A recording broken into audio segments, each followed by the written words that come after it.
When we're sleeping at the inn. Chapter 31, Carrot and the Stick. Slave Trader.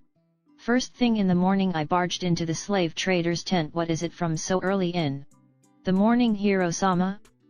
Yes. The curse mark from your place was defective.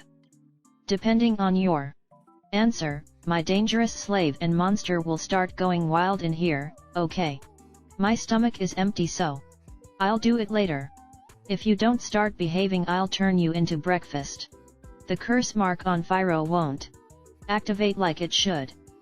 On top of that, it isn't going away, huh? What does that mean? I explained to the slave trader what had happened this morning. After that, it was horrible. I somehow managed to coax Firo into human form and we went to the tent. Firo was led here by Raphtalia, who was on constant watch for Firo doing anything weird. Seems like it's tough. It seems that a normal curse mark won't restrict a filial queen. Yes. And that means a normal curse mark won't bind a high-rank monster.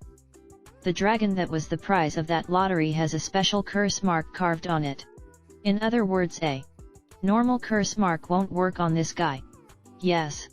The slave trader was writing something in his notebook very excitedly. So, will you apply that special curse mark?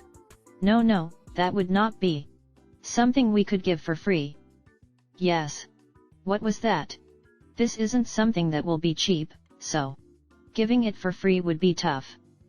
We've also neared the limit of the damage we can take.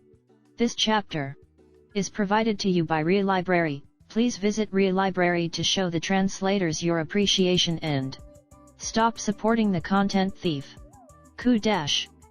It seems I can't expect any more service. Well, they did suffer that much damage, so I guess there's no helping it. How much?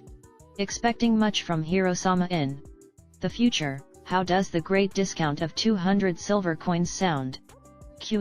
That's expensive, couldn't you dash? By the way, 800 silver coins would be considered cheap in the current market. I'm expecting much from Hiro-sama, so I'm not lying. My wallet took a lot of damage. I admitted defeat and very regretfully handed 200 silver coins to the slave trader. If that's a lie, my dangerous underlings will hold a festival in your blood. Of course I understand. Raphtalia led in Firo by the hand while Firo was looking around in her filial queen form. Stand still right there, Firo. Why? If you stay still, then afterwards I'll give you something good to eat. Really? Yeah.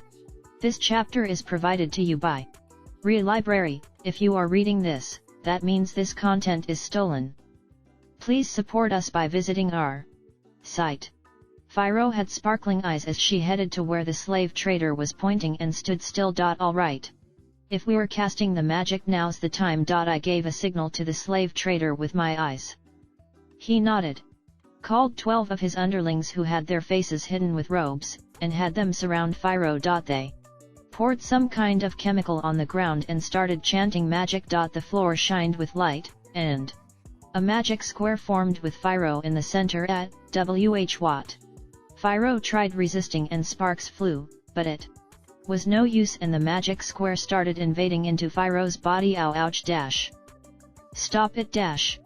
Feeling the pain of the update to the curse mark, Firo started thrashing around.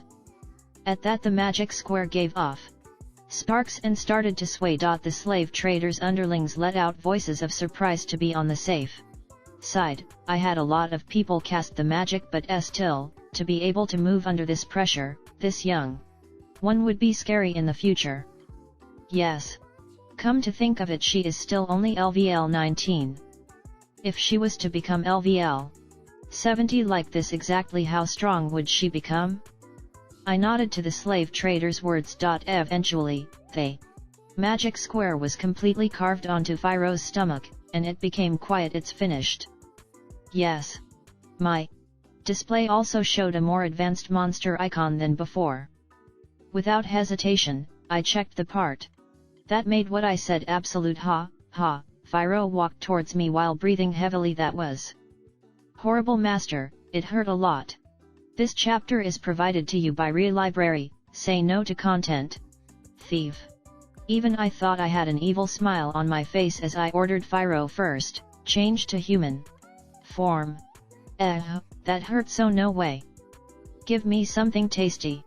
She rejected my order in a disrespectful tone, while she was asking for food. The curse mark shone at, no. What? No. Phiro sent some kind of magic at the curse mark, but this time the curse repelled it and activated. Ow. Phiro fell over. From the curse mark's pain. If you don't listen to what I say, it'll hurt. Ow. You, Phiro unhappily transformed into human form. After that the curse mark's light faded. This time it properly activated. Good job, slave trader. Yes, it is a fairly strong pattern, so it's not easily tampered with. Yes. I went in front of the collapsed Phiro and told her you yourself were 100 silver coins, next that curse mark was 200 coins. In total I'm out 300 silver coins. I'll have you pay that back by obeying my orders. Master, Phiro swayed and reached her hand out to me. It kind of hurts my conscience to say this to a child with such a pure face, but I don't think she can survive outside if she's this selfish. T.S. Chapter is provided to you by Relibrary. Please visit Relibrary to show the translators your appreciation and stop supporting the content thief. Listen to what I say. NUICIC, if you don't want to listen to what I say no matter what, then I'll sell you to this scary old man here. Phiro seemed to finally understand her position as her face distorted into fear. The slave trader was wearing some kind of troubled yet happy expression while looking at me. How much would you buy this guy for? Let's see. She is rare, so even including the fee for the trouble I'd want her even for 30 gold coins. A effective curse mark is already carved on her, so she won't be able to go wild anymore. There would be many ways to use her. Yes. Even the slave trader who didn't like buying back goods was willing to offer this high of a price on her. I don't know his true intentions, but if Phiro falls into his hand I can expect that her life would be over. However, Phiro was looking up at me with an incredibly fearful expression. This is tough. My conscience, which was supposed to be gone, was speaking up. But depending on Phiro's attitude I might really have to choose that future. I'm not a kind older brother or someone who spoils their pet, that's how it is. So if you act violently again, I won't see you anymore. You'll drink really bitter medicine, have your body messed with a lot, and in the end, you'll probably die. No. Phiro rejected that in a loud voice. Master, don't hate me. Phiro clung to my legs and begged me. This is tough, even so I can't back down. If you honestly listen to what I say, then I won't hate you. Therefore from now on, you must properly listen to me. Why yes. Good, then when we're sleeping at the inn, don't turn back into your real form no matter what. This is your first promise. Yes. When Phiro smiled with her whole face, what was left of my conscience ached. Okay. Today after this we have to head to the weapon shop. As I moved my gaze from Phiro, I saw the slave trader smiling with an unbelievably amused expression. Such a wonderful and evil method. It sent shivers down my spine. You truly are the legendary hero of the shield. I feel like his way of praising me was off, but complaining about it doesn't seem right either. And beside him Raphtalia W is also looking at me with a difficult expression. Naofumi-sama, wasn't that a bit too? If I don't do this then she won't listen to me. Even you were like that at first, right? At my reply Raphtalia nodded. Now that you say that, I was. Selfishness has parts where it can be forgiven and parts where it can't. After hearing her master's true thoughts, she couldn't challenge them. Carrot and stick, right? I understand. Yes. I wasn't talking to you, slave trader. Also, don't just decide you understand me. I guess I caused you a lot of trouble. If that's what you think, then please take and raise a filial that we prepared so that it would be easy to use. Now then, we still have places to go today. We'll be leaving now at Hiro-sama's strong will that keeps us from getting caught up in our pace as much as possible, I hold true. Feelings of respect. Yes. With this we ended our discussion and left the tent behind. Chapter 32, Reward. Phiro was wearing my mantle as we head to the weapon shop. Old man, hey lad. The old man waved as we approached. Naofumi, did something happen? Old man, yet. Wait a moment.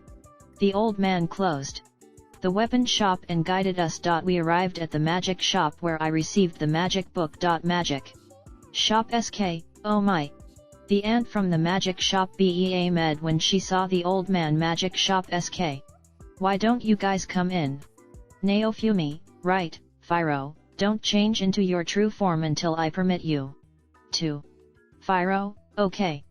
At the back of the magic shop, there was a workplace that smelled like nature. We were guided to that workplace. The ceiling was quite high, about 3 meters. In the middle of the floor was a magic square with a crystal. Magic shop sk, sorry that it's a little small because I'm working.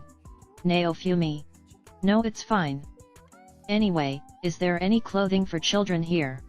Old man, this auntie from the magic shop is an acquaintance that could help you. Magic shop sk, that's right, this chapter is provided to you by Re Library. Please visit Re Library to show the translators your appreciation and stop supporting the content thief. She removed the crystal and put an outdated sewing machine on a pedestal. One magic shop. SK, is that child really a demon? Naofumi, yeah, let me take off the mantle first before she changes. Phiro, return to your original form. There shall be enough room in here for her original form. Phiro.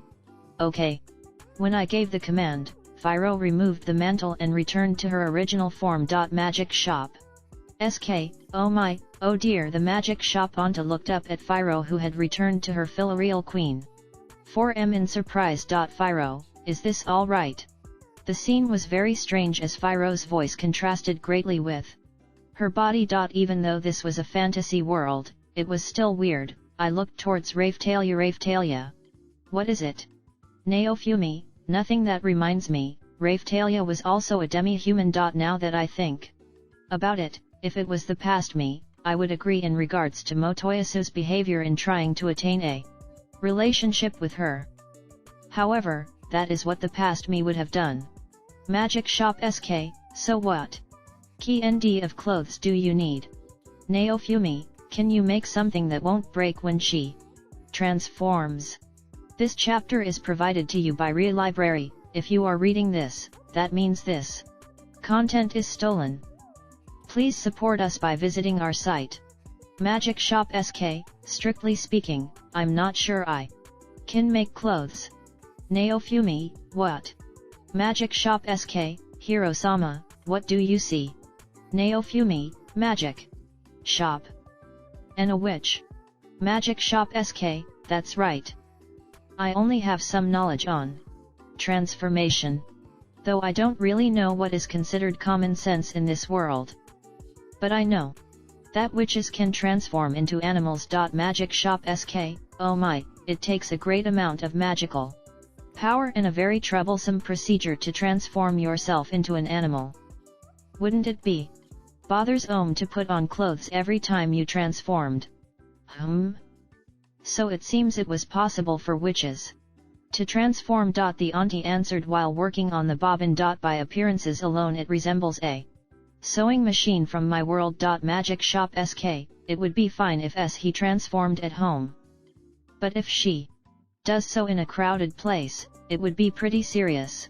Naofumi, yeah, that's right. That's why Phiro's clothes are my main concern.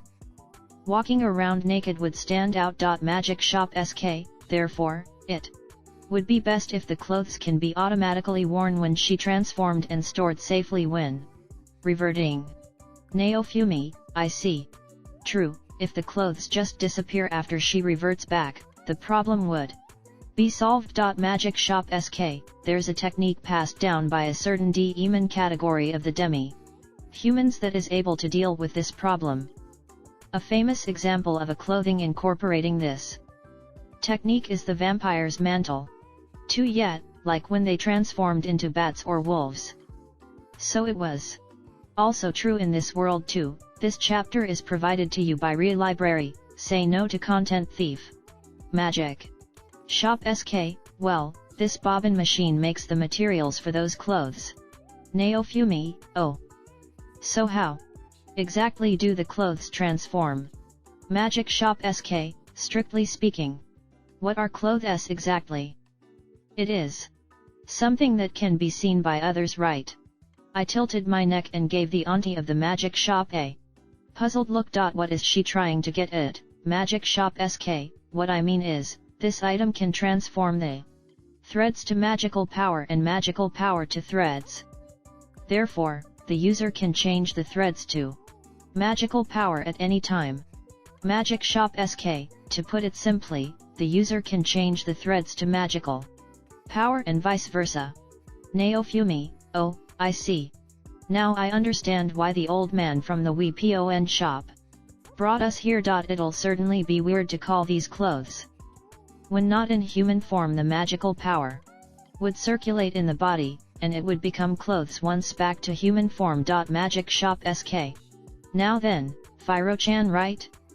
Turn the handle of this tool slowly. Fyro. Okay. Fyro begins to slowly turn the handle of the bobbin machine. A thread comes out immediately and the auntie wrapped it around a spool. Then, the threads started to gather on the spool. Fyro. I feel like some power is leaving me. Magic Shop SK. This changes magical power to threads. It is tiring, but please endure. It is still insufficient to make the clothes. Naofumi. Interesting. This chapter is provided to you by Re Library. Please visit Re Library to show the translators your appreciation and stop supporting the content thief. Fyro was still a child who was barely 1 week old. Fyro looked tired while spinning the machine. Naofumi. Endure it and I'll promise you something. Fyro. Food? Delicious food. Naofumi. Sure. I am a man who keeps his promises. I'll let you eat your fill of delicious food later, Fyro. Fyro. I'll do my best. Fyro begins to energetically turn the bobbin machine. Fyro. Yay, I'll work hard. The auntie seemed surprised at the speed at which Fyro worked. Naofumi. Old man, I remembered that owe you a meal. Are you free after this? Old man, I left a note at the shop explaining I'll be closed till early afternoon. So what are you going to treat me to, lad? Naofumi. How about this, can you prepare a big iro and plate? Old man, what are you going to use that for? Naofumi. I'm going to cook. Old man, the lad's home cooking? I was expecting something different. Naofumi. What was that? I was slightly offended by the old man's disappointed expression. Old man. Oh well, what did I expect? Naofumi. Raphtalia, go to the market to get meat, vegetables, and charcoal. I think Fyro can eat the portion of 5 people. Raphtalia, understood. I handed some silver coins to Raphtalia to go shopping. Fyro, food. Food. Fyro was in high spirits while spinning the bobbin machine. Magic Shop SK. That's enough. You can stop spinning now. After a while, the auntie told her to stop. Fyro, will there be more food if I turn it? More. Naofumi. No, you can stop. Fyro. Okay. Fyro returned to her original form. Fyro, master. Food. Naofumi. Hold on a bit. Fyro, a dash. Fyro sounded very disappointed.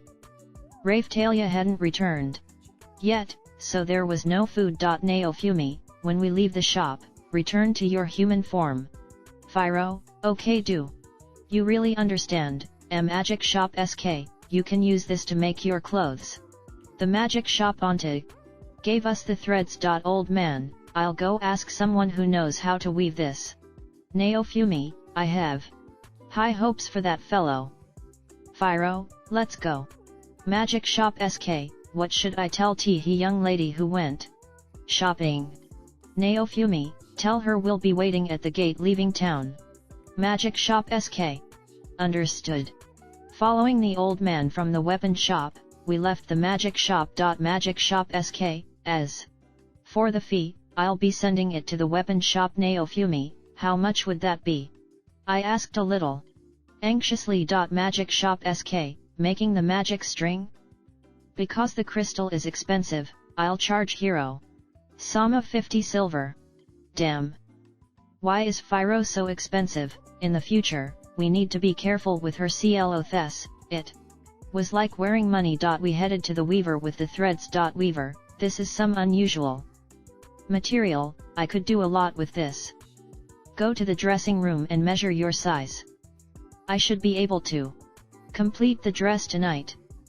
You can pick it up later. After she said that, we went straight to the dressing room. Even though it was only making a piece of clothing, it will still take quite a while. Dressmaker. Wow. What a very cute child. The dressmaker was a girl with glasses and a scarf. She seems a little plain. By that, I mean she looks like someone from my world who would write doujinshi. Dressmaker. Her wings are just like an angel. She seems similar to a demi-human. Well, enough of that, I'll work on your order now. Naofumi, is that so? The old man puts a hand on my shoulder. Old man, bird demi. Humans usually have the hands or legs of birds, or features of a bird in other parts. But this child only have wings, so it's very wonderful. Fyro, Fyro tilted her neck while looking up at the dressmaker. Naofumi, yet this fellow is a demon that can transform into a human. When she reverts to her true form, her clothes break. Dressmaker, interesting. So that's why you need clothes made from magical power. Her glasses gave off a dangerous light. As I thought, this girl reminded me of an otaku. I felt a little nostalgic because I had an acquaintance selling doujinshi within a circle. She would often give me admission tickets for the circle and was quite friendly. Sigh. There was no such thing in a different world. Dressmaker, because the material is excellent, making a simple one-piece dress may be good. And if she does not receive any impact during the change from magic to clothes, then it would be perfect. Naofumi, sure. Fyro was measured again after she put on her mantle, and then the dressmaker started designing something. Dressmaker, I want to see her true form. Fyro looked at me with a troubled face. I gulped and looked around. Naofumi, looks like she would barely fit here. When Fyro returns to her original form, her head would hit against the ceiling of less than 2 meters high. Dressmaker, can you sit down? Naofumi, yeah, I think that's better. Fyro stared at the dressmaker girl while changing back to her demon form and worrying about the ceiling. Dressmaker. Oh dash. This gap is good. To be unfazed even after seeing Fyro's true form. This dressmaker is capable, but at the same time, she's absolutely the doujinshi type that has a very unpleasant personality. I'm glad this is a different world. Dressmaker, I'll bet that a ribbon will suit her. Fyro's neck size was measured by the dressmaker. Then she went back designing clothes again. Dressmaker. Well, I'm going to wait for materials to arrive. She seems excited while answering. Old man, this FLO is a good craftsman. Naofumi, I guess, she's the type to be absorbed in her work and will accomplish it by all means. Old man, well, looks like everything would be completed by tomorrow. Naofumi, that's fast. By the way, how much is this going to cost in total? Old man, I recommended you to this place, so it should be around 100 silver pieces. Ugh. I received a shock. Naofumi, Fyro, do you understand? I spent a grand total of 400 pieces of silver on you. I expect you to work diligently. Fyro, okay. Do you really understand? We left the shop with Fyro in her human form. We joined up with Raftalia, who was waiting at the gate of the castle town. Raftalia, Naofumi. Sama, I bought the ingredients you asked for. Naofumi, Fyro costs 400 pieces of silver. Raphtalia was cheaper. Raphtalia, please don't say it like I'm a cheap woman. Sigh. Guess I have to live with this. Naofumi, alright, old man, bring the iron plate. Fyro, get a cart and carry it from the weapon shop. Fyro, okay. Old man, alright. Fyro left with the old man for the weapon shop and came back, pulling a cart. Why was she pulling it in her human form? An iron plate around the size I had imagined was inside the cart. Naofumi, alright, let's leave the castle town and go to the riverbank near the grassy plains. We arrived at the riverbank. I took out the iron plate, put it on a griddle and immediately put charcoal under it. Naofumi, Raphtalia and old man, take care of the fire. Old man, yet. Raphtalia, okay. As expected of the old man of a weapon shop, it seems managing fire is his forte. Fyro, what about Fyro? Naofumi, be on guard so that balloons won't approach us. Fyro, okay.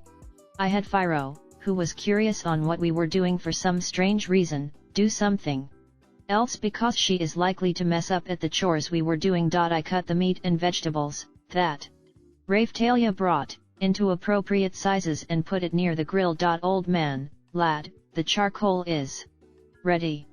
Naofumi, yet. Raphtalia and the old man had already heated the plate as per my instructions. So I just put the fatty meat onto the grill for the oil. Then I spread out the vegetables and meat so that they aren't directly on top of the fire. Old man, you sure are skillful. I used a stick and a knife to turn the meat and vegetables so they don't burn. Naofumi, well, this should be fine. Yup. Today's lunch is a barbecue by the riverbank. Fyro's reward. Naofumi, Fyro, it's ready. Fyro, okay. Fyro was already drooling from the smell when she took the skewer I handed her. Fyro, yai. This is delicious.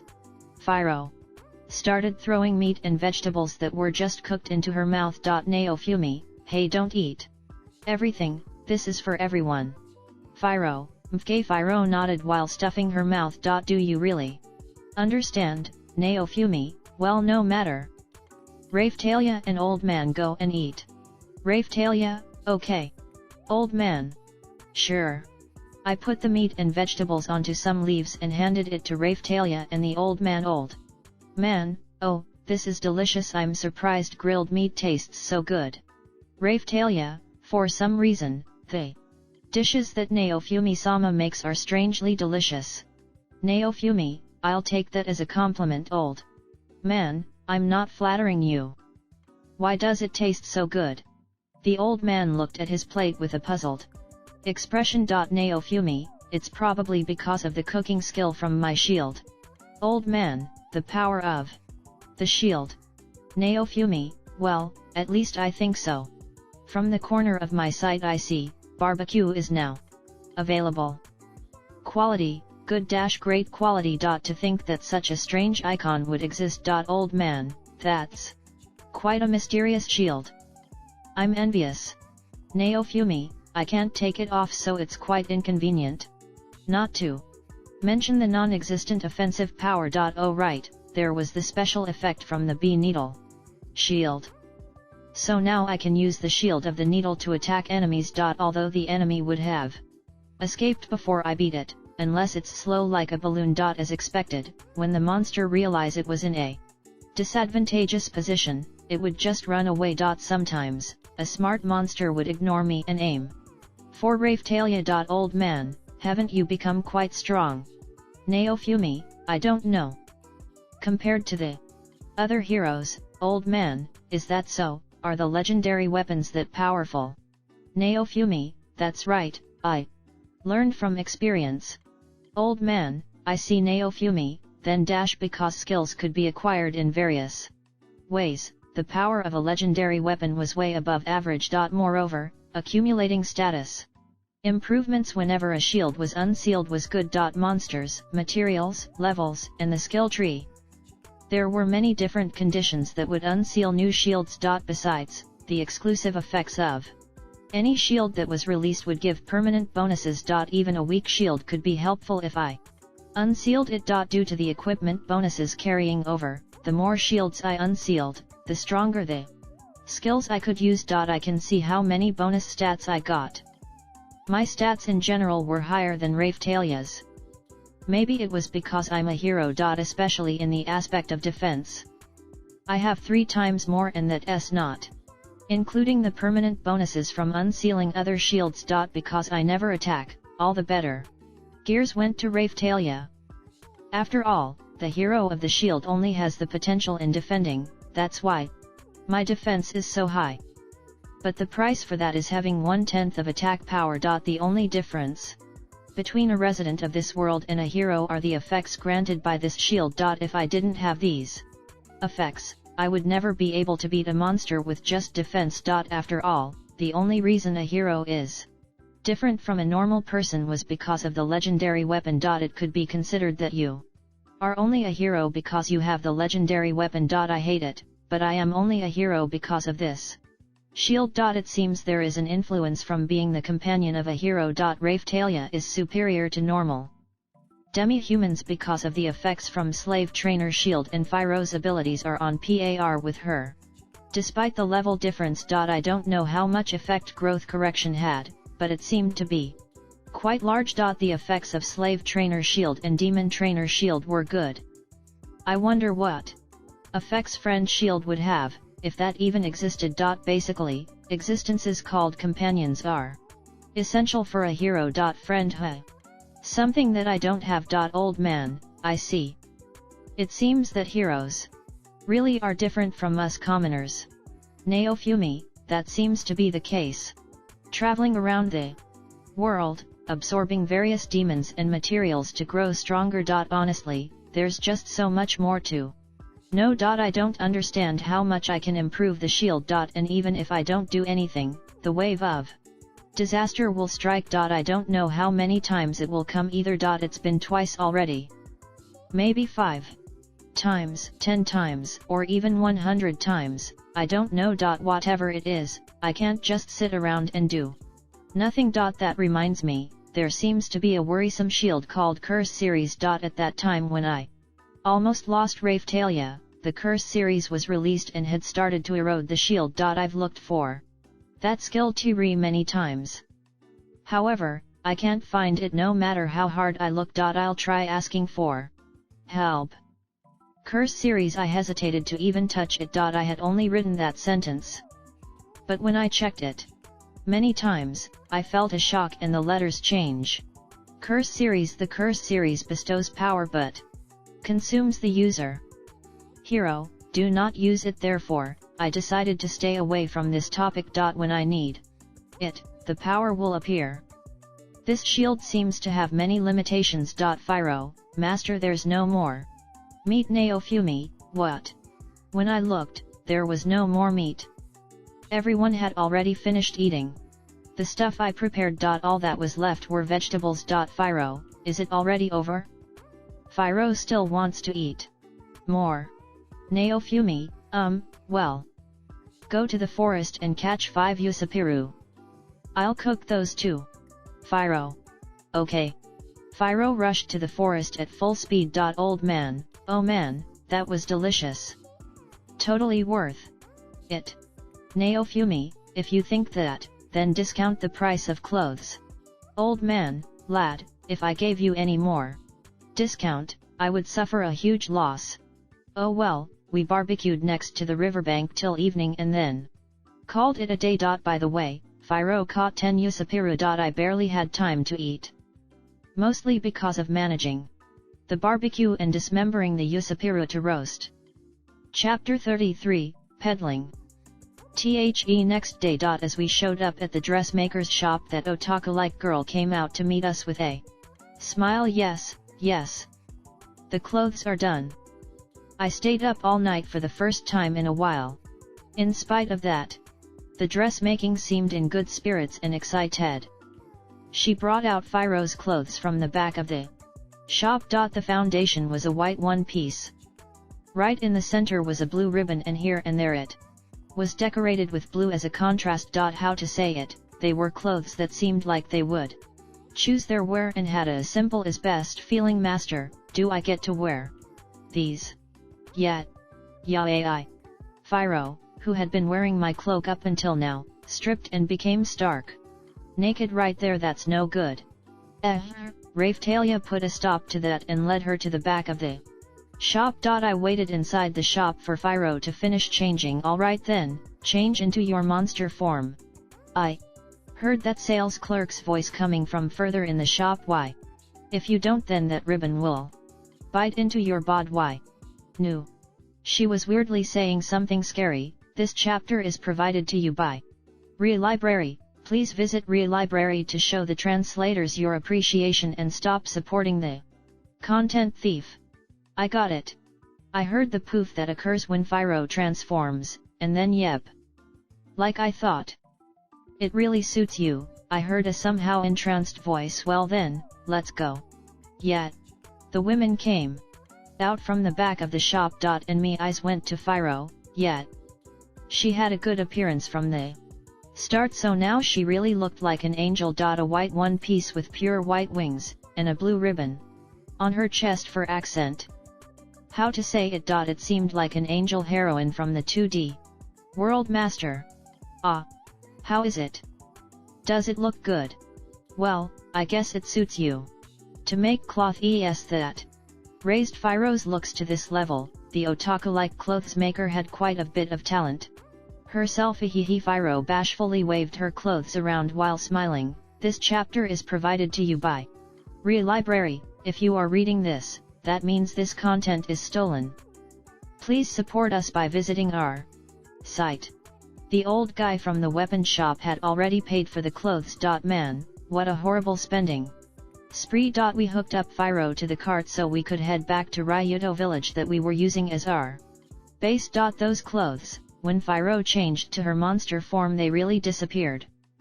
The ribbon seemed to be set up so that it would change to a collar. It had convenient functions to match its high price. Shield Hiro-sama. We happened to meet the old lady from the magic shop as we were leaving the castle town. Are you heading to Ryudo village? Yet. I also have a little business there. Would it be alright if I rode along with you? The old lady proposed with a smile. Well, we are heading there anyway, and we caused her a lot of trouble, so turning her down didn't seem right. It's not a very smooth ride, is that okay? Yes. Raphtalia was already looking out far away to fight her motion sickness. Well then, excuse me. The old lady from the magic shop got onto the cart. Okay, Phiro. Let's head forward without speeding up too much.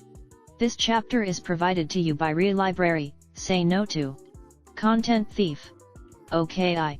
The people passing by looked at Phiro with surprise. I guess talking monsters are rare. The cart advanced at a good pace. Man, I really felt how busy these last few days have been. Well, we are usually busy, but it's been particularly busy. Piling all of that onto Phiro doesn't seem quite. How is it going? Are your magic studies advancing? You, the old ladwy from the magic shop hit a painful spot. Truth be told, I can't really say it has been advancing. Telling her to that it will be fine if she just gives me a crystal ball also won't work. She made the thread for Phiro's clothes cheap, so it's hard to complain. I came from a different world, so I still don't understand the writing. Is that right? I'm sorry.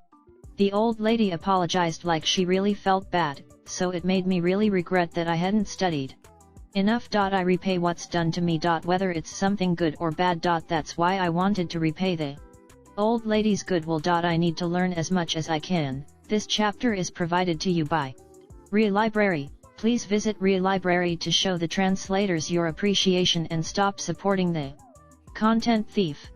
I don't have the same knowledge as that hero, precisely because of that I need to continue studying. And, in order to survive the waves, I need to get my hands on the best equipment I can. I can't forget deciphering letters and realizing new possible recipes. It will probably take a lot of time. But I decided to learn Fwa. It's light. Phiro cried out with a yawn while steadily pulling the cart. The cart is light even with 3 people riding it. that's a good sign. I already had an idea, it was something we couldn't do without Fyro. When we reached Ryudo village, the old lady from the magic shop handed me 25 copper coins. This is money for carrying me here. Ah, I see. Let's add this into my ideas. Ryudo village was, as always, in the middle of reconstruction. As we showed up at the inn, the owner came out to meet us himself. For now I apologized for the chimera meat. He saved me by giving in and saying that what's gone is gone. Alright, next let's head out and work on fixing Raphtalia's motion sickness while transporting lumber. In order to make up for the meat, I promised to help out with the reconstruction. It wasn't a lot, but he also said he would pay me at. Raphtalia made a sulky face. Well, she's working on overcoming something she's bad with, so I guess that's a given from here on. Our main mode of travel will be Fyro pulling us on the cart. Get used to it. Why yes.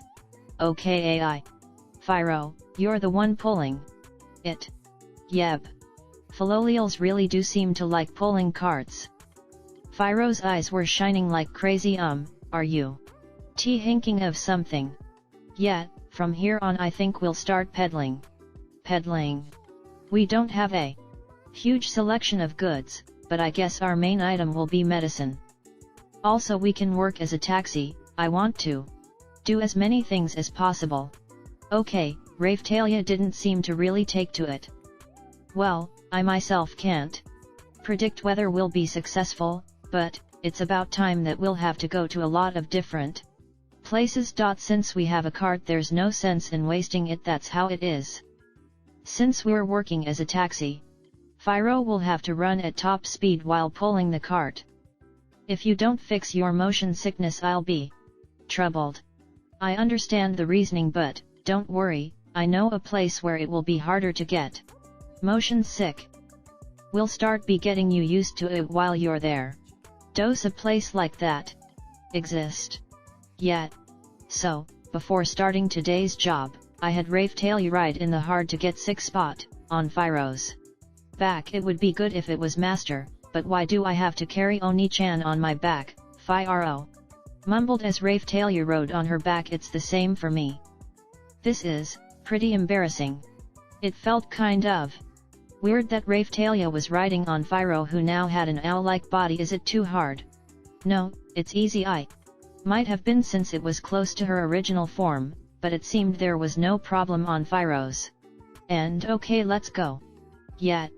Fyro started pulling the cart while Raphtalia was riding on her back. It should have been pretty heavy, but the person herself said it wasn't. During that, I started reading an intermediate recipe book while translating it. Bump, bump, bump, bump. The sound of the cart made good background music while I was concentrating on an obscure language of a different world.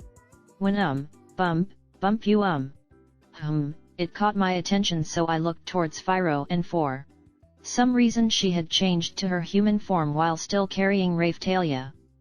Raphtalia had been calling out to me with a troubled face. I heard the sound of the surrounding adventurers whispering to each other while pointing at us. Don't do stuff that will cause weird rumors. If the weird rumor that I was forcing a slave girl to ride on another girl's back while she was pulling a cart spread, then my reputation, which had finally become good, would become worse than ever. When you're pulling the cart, don't change to human form. Okay AI. Fyro looked unsatisfied as nodded and changed back to monster form. She was probably bored. Raphtalia seemed like she hadn't gotten sick yet. Then it should be okay to make it a little rough. Alright, then let's speed up. Yeah AI. At my order, Fyro's tension rose as she nodded and took off running. Bump bump bump. The wheels of the cart made noise as they spun. Whoa. Raphtalia let out a surprised voice and clung to Fyro. Well, we'll probably get to our destination pretty fast. Chapter 34, Journey on Carriage. Have we arrived? We arrived at our destination. I looked at Raphtalia, who was still kind of collapsed, and let out a sigh. It seemed like she was doing better than before, but high speeds were still too tough for her. We got to the cabin Phiro, who looked like she still hadn't run enough, stopped the cart and shook her legs. Raphtalia swayed back and forth looking like she didn't feel well. Okay, let's start loading the lumber. The lumberjack came out from the cabin and helped us load it onto the cart. I also help him with his logging process. Due to the shield's skill, the quality rose. For a while, we worked on getting Raphtalia used to cart travel while transporting lumber. My shield also reacted to the lumber, so I absorbed that while I was at it. Kipress shield unlocked. Receiver shield unlocked. Kipress cypress shield true power sealed, equipment bonus, woodwork skill 1 receiver shield true power sealed, equipment bonus, beginner woodworking recipes. Both of them were wood shields. It seemed that these two trees were the main source of lumber in this world. Kipress had a strong scent similar to cypress trees in my world. Receiver looked similar to cedar, but it was odd because each time the grain of the wood was different. Well, that doesn't really matter. A few days later, this chapter is provided to you by Relibrary. Please visit Relibrary to show the translators your appreciation and stop supporting the content thief. Bang bang bang. In order to turn the cart into a carriage, I toiled away with a wooden mallet. Thanks to the woodworking skills one I unlocked the other day, I was able to guess at what to do to improve its performance. I added to the frame above the cart. Now I just needed to stretch a thick cloth on top of it. Ryueto village's reconstruction was progressing well. It had gotten to the point where they should be fine even without our help. The villagers had also seen me changing the cart into a carriage and helped me with it. Alright, that should do it. We finished it. The villagers who had helped me finish the carriage celebrated with me. A Philolial is going be moving it. But it's still a carriage one. Well, whatever, thank you for helping me with this. No, Hiro-sama helped us in a lot of ways. We are sorry that cannot help you with more than something like this. The villagers, they had a good smile on their faces while they were helping me. Even if I had saved their lives, I can't take advantage of their kindness. However, right now I'll just honestly accept their gratefulness. I'm happy that you say so. Are you going to start peddling? We're really going to be more like a jack of all trades. We'll go from village to village, city to city, selling goods and transporting luggage and people. Right, this chapter is provided to you by Relibrary. If you are reading this, that means this content is stolen. Please support us by visiting our site. It seems that, as should be expected, the idea didn't hit off with the villagers. Well, from how Motoyasu talked, it's true that it didn't seem like something heroes would do. Even I wasn't sure of how successful we would be, but we have Phiro, so we should use her. Wow, the cart turned into a carriage. Phiro, who had been playing while in human form, was surprised at how big the cart had become. Am I going to pull this? Phiro asked with her eyes sparking. Yeah, that's right. From here on you're going to pull this carriage and run around the kingdom. Really? Phiro's voice rose with excitement. Though I would think that pulling heavy things around was a terrible job, we really are going to do this, aren't we? Raphtalia muttered gloomily. Raphtalia, who still hadn't completely fixed her motion sickness, seemed like she couldn't get on board with the idea of traveling in a carriage. You'll get used to it eventually. Be patient until then. Okay. I faced Phiro and, over and over, made sure she had it. Phiro, what's your job? This chapter is provided to you by Relibrary. Say no to content thief. My job is to pull the carriage to wherever master says. Yeah. And if I see that guy with the spear, I should kick him. That's right. The second part is wrong. What does that mean? Raphtalia seemed to think something was weird and raised an objection. What? Why are looking at me like I'm the weird one? If we see Motoyasu, then we kick him. What's weird about that? If we talk to him each time, it will never end. Alright, well then it's time to start peddling. I'll be hiding inside the carriage, so when we get to the first village or town, start Selling things Raphtalia. Right, I understand. Outside of the Ryueto village area, I'm still famous in the bad way, so if I enter into negotiations without care, sellable items won't sell. So I ended up putting Raphtalia in charge of sales and negotiations. Raphtalia's looks will help out a lot with this. Plus it's not like she's shy, it should be fine to expect her to be a good saleswoman. Well then let's head out. We finished getting ready, put all our luggage in the carriage, and Firo started Puli Nga, Hiro-sama. What is it? This chapter is provided to you by Ria Library. Please visit Ria Library to show the translators your appreciation and stop supporting the content thief. The Ryueto villagers were gathering for our departure. One of them, a man who was in his prime and had conspicuously good clothing, stepped in front of me. I am the lord to whom the king has entrusted Ryueto village. Shield Hiro-sama, thank you very much for everything you have done until now. Don't worry about it, this village just happened to be a good place for our base. Take this. The lord handed me a single page of parchment as he said. What's this? It is a trading permit. It should serve you well if you are peddling. Trading permit. Yes. In this country, when you conduct peddling, in each town and village you must pay a certain amount of money to the residing lord. I guess that's how it worked.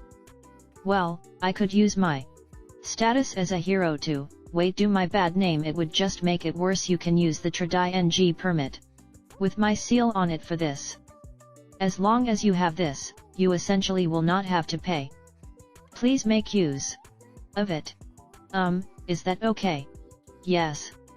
If I were to not offer something corresponding to your actions, I would not be able to face the villagers. Thinking about it, this area is a farming area close to the Melromerk kingdom.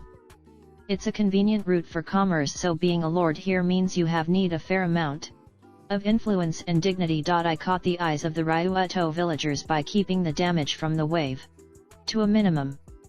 When my bad name spread, he must have lost favor with the king, but he endured it for the sake of the villagers, but his face is bright in spite of that. In consideration of your bad name, this will help your business not fail. He was offering it out of goodwill, so I honestly expressed my thanks. Thank you, I'll make use of it.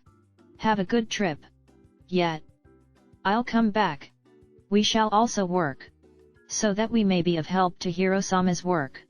Make sure to keep it to a level you're not trying the impossible. Yes. As so we set out on our journey as a jack of all trades. To start off we sold medicine. We didn't have as many, but we sold it for cheaper than the market. The eyeball worked as a remedy and nutrient supplement. This alone was higher level than basic medicine, so it sold for a high price. And at villages we stopped at, we bought herbs with our earnings, then turned them into medicine. During the trip, Firo was fast, so in a day we could basically reach the next village, but there were times we would camp in the field. When that happened, we stopped the carriage, made a campfire, and had dinner. Master, there's a space next to me. Let's sleep together. Firo patted the ground while in her monster form, trying to get me to sleep next to her. It's hot next to you.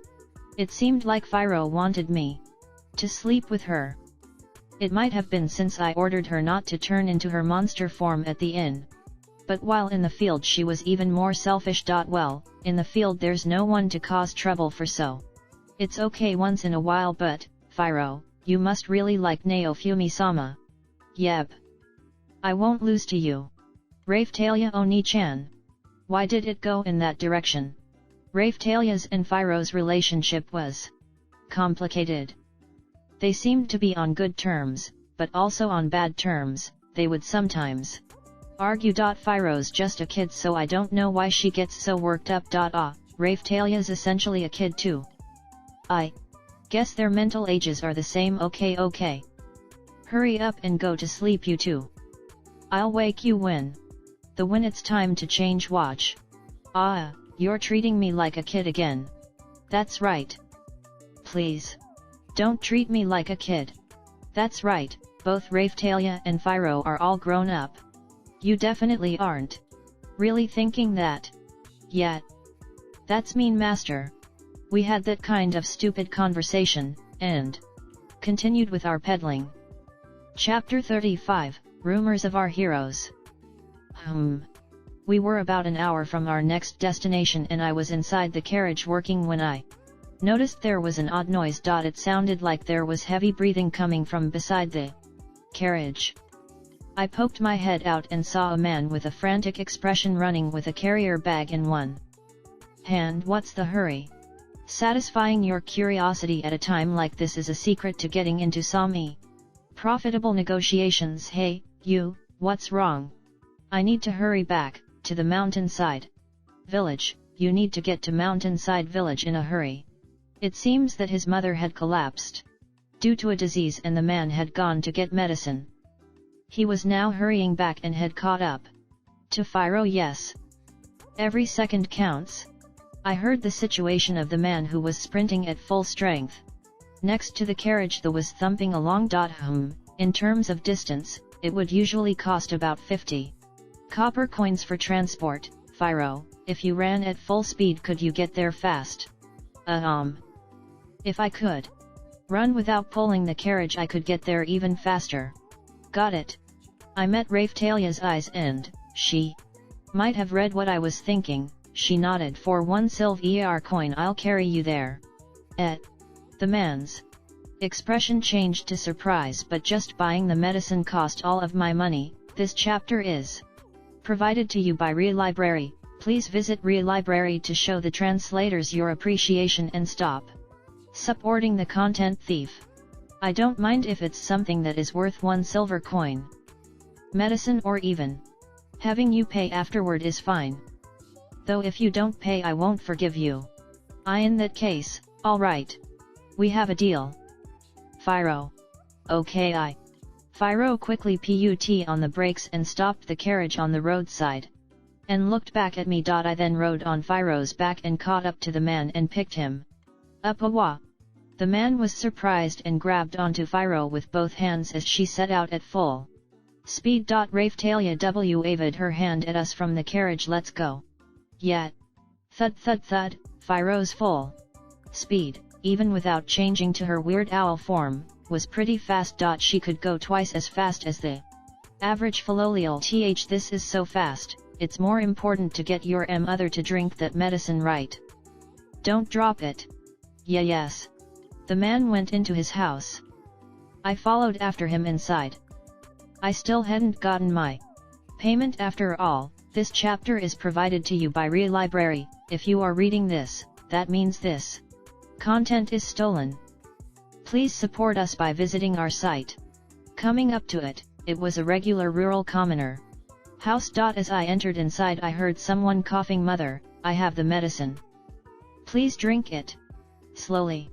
I walked toward the voice and saw the man trying to get an old woman who had a pale face and looked like could die at any time. Drink the medicine. What kind of medicine is that?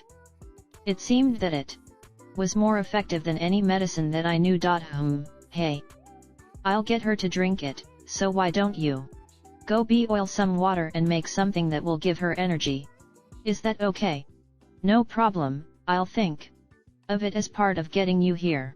I took the medicine from the man, held the old woman up, supporting her back, and had her drink it. Hopefully the effective medicine skill I unlocked before will activate. Cough, cough. The old woman managed to keep the medicine in her mouth and swallow it down. A soft light rose from her then faded away. It seemed like it was effective. Looking at her, I felt like the old woman's condition was getting better. Her pale face started regaining color, and the amount of coughing went down a little. Just rest for now, your son will bring you something to eat soon. The old woman shakily looked up at me and then lied down. This chapter is provided to you by Relibrary. Say no to content thief. Right then. I left the room with the old woman behind and went up to the man. Did she drink it? Yeah, it seems like her condition has settled down too. At my reply the man looked relieved and the tension left his shoulders. "I'll be back later, so make sure to pay me." "Yes." I left the man's house, climbed onto the waiting Firo and returned to where we left the carriage. After we got back to the village, the man came out to meet us with a somewhat tense expression. "What is it?" I answered the man while gathering up the goods we would peddle and unloading the items we were carrying for people. "My mother's condition is remarkably improving." "Exactly. Who are you? If you don't already know me, then you don't need to." If he did know, then he would probably just think of my bad reputation, and I'm sure he would look at me with distrust if I could at least get your name. "I have no reason to give it to you. The medicine worked fine, right? More importantly, go get me 1 silver coin or something worth that much." "Why, yes." This chapter is provided to you by Ria Library. Please visit Ria Library to show the translators your appreciation and stop supporting the content thief. The man bought some things from inside his house, food. "Well, this seems to be enough. Alright then, if we meet again, I'll look forward to your patronage." "Yes. Really, thank you very much." The man's face was kind of beaming. By the way, the next time we visited this village, the man's mother had become a healthy, I guess it's going too far to say she had become a too healthy old woman. And so I continued hiding in the carriage, preparing medicine, and advancing my way through the intermediate recipe book. The intermediate recipe book was easier to decipher than the magic book, so I didn't have wrestle with it as much. When I finally managed to decipher the remedy recipe, I felt pretty tired. Thinking about, up until now I haven't really tried to study. A lot happened this month, so I forgot about him, but if I manage to survive and meet my brother, it might be good to say something to him. "Naofumi-sama, we've finished our sales here." We arrived at this village a little after noon, and it was now evening. "What about luggage and letters to carry to the next village?" "I've gathered them." I got down from the carriage and loaded the luggage onto it. Luggage that one can entrust to an unknown peddler can't amount to much. It's mostly cheap stuff that they wouldn't miss if it was stolen. Even then we were earning money, so it doesn't really matter. Like this, we went from village to village, city to city, peddling. For people who wanted remedies, we had them drink it right away and show the better than usual effectiveness. After about 2 weeks, we started becoming well known in the area as a jack of all trades shop with an odd monster. Becoming famous means that we gained trust, and the number people who would get a ride on the cart increased. As a result, our profits started trending upwards. There were several advantages to traveling and peddling like this. First, we can sell the medicine I make while we're on the move. Next, we can defeat the monsters that appear while we're traveling, and I can increase the types of shields I can use.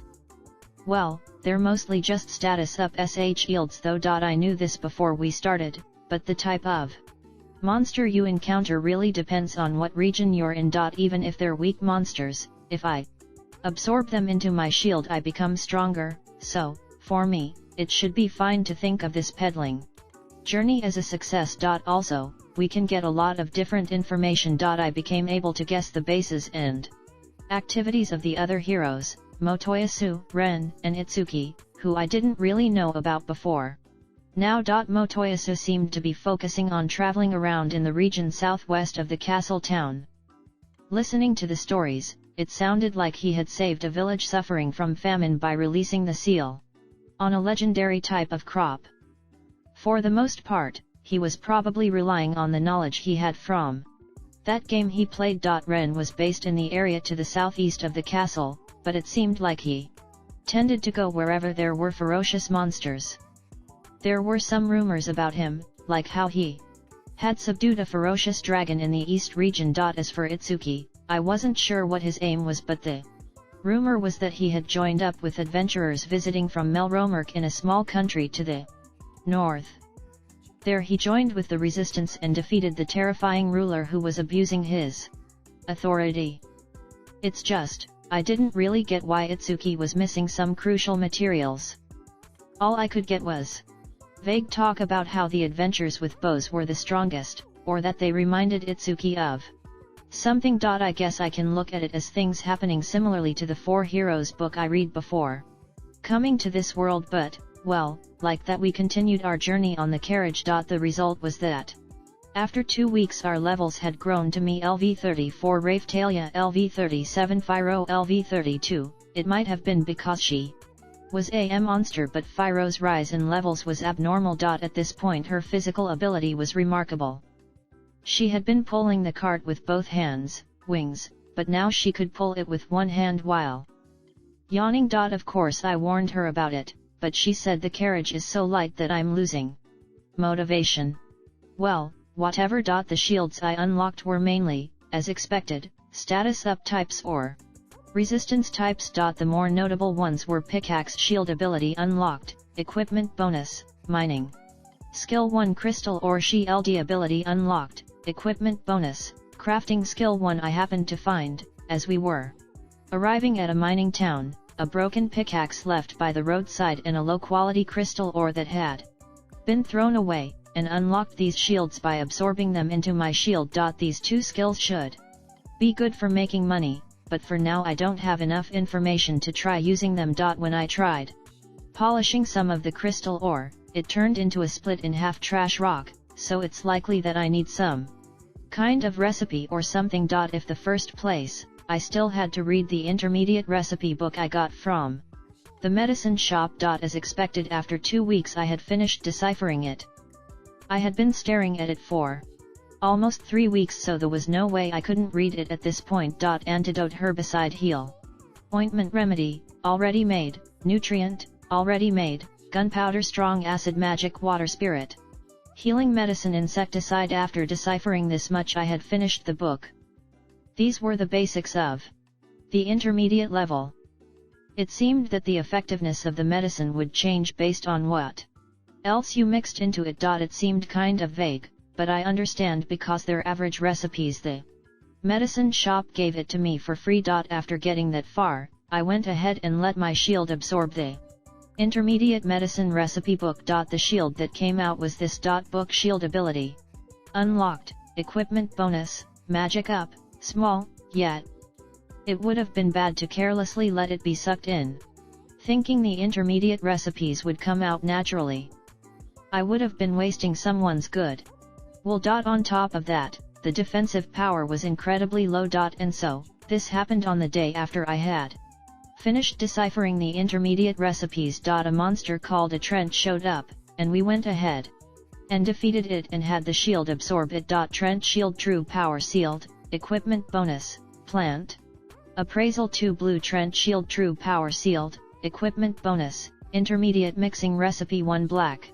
Trent shield, true power, sealed, equipment bonus, amateur mixing. Am I being bullied? Isn't it horrible that these came out after I finished deciphering? The only consolation is that the shield only has the recipes up to heal ointment. Mostly likely, since last time it was the mush monster, plant type monsters are materials for the shields that have recipes. If recipe 2 and 3 come out next, I'm going to cry. For the antidote, herbicide, and heal ointment recipes, they could be made out of herbs that I knew of, but for gunpowder and below I didn't know where the materials were. For a medicine shop, the addition of gunpowder would be useful, so I tried testing out herbs that burned easily with sparks for making gunpowder. It made a powder-like substance, like burned up ashes.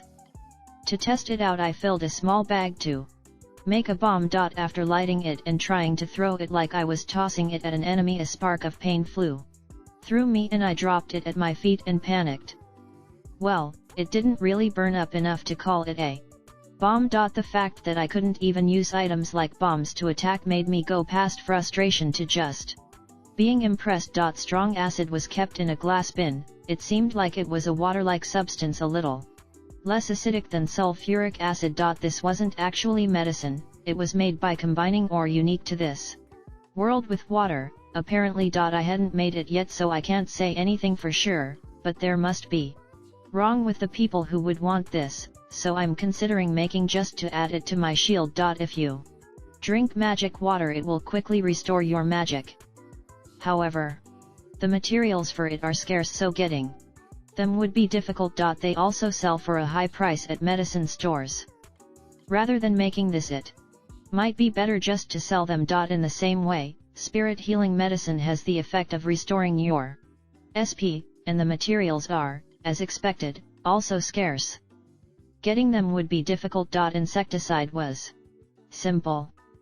You just mix together insect repellent herbs and dissolve them in water. The new items we could sell would probably be antidotes, heel ointments, and insecticide. However, if we consider the fact that you can get a lot of herbicide out of a few ingredients, then it might be worth selling. I let my shield absorb a bit of the surplus. The requirements for the anti-poison shield have been released. The requirements for the glyphosate 1 shield have been released. The requirements for the medicine shield have been released. The requirements for the plant fire shield have been released. The requirements for the killer insect shield alpha have been released. Anti-poison shield true power sealed, equipment bonus.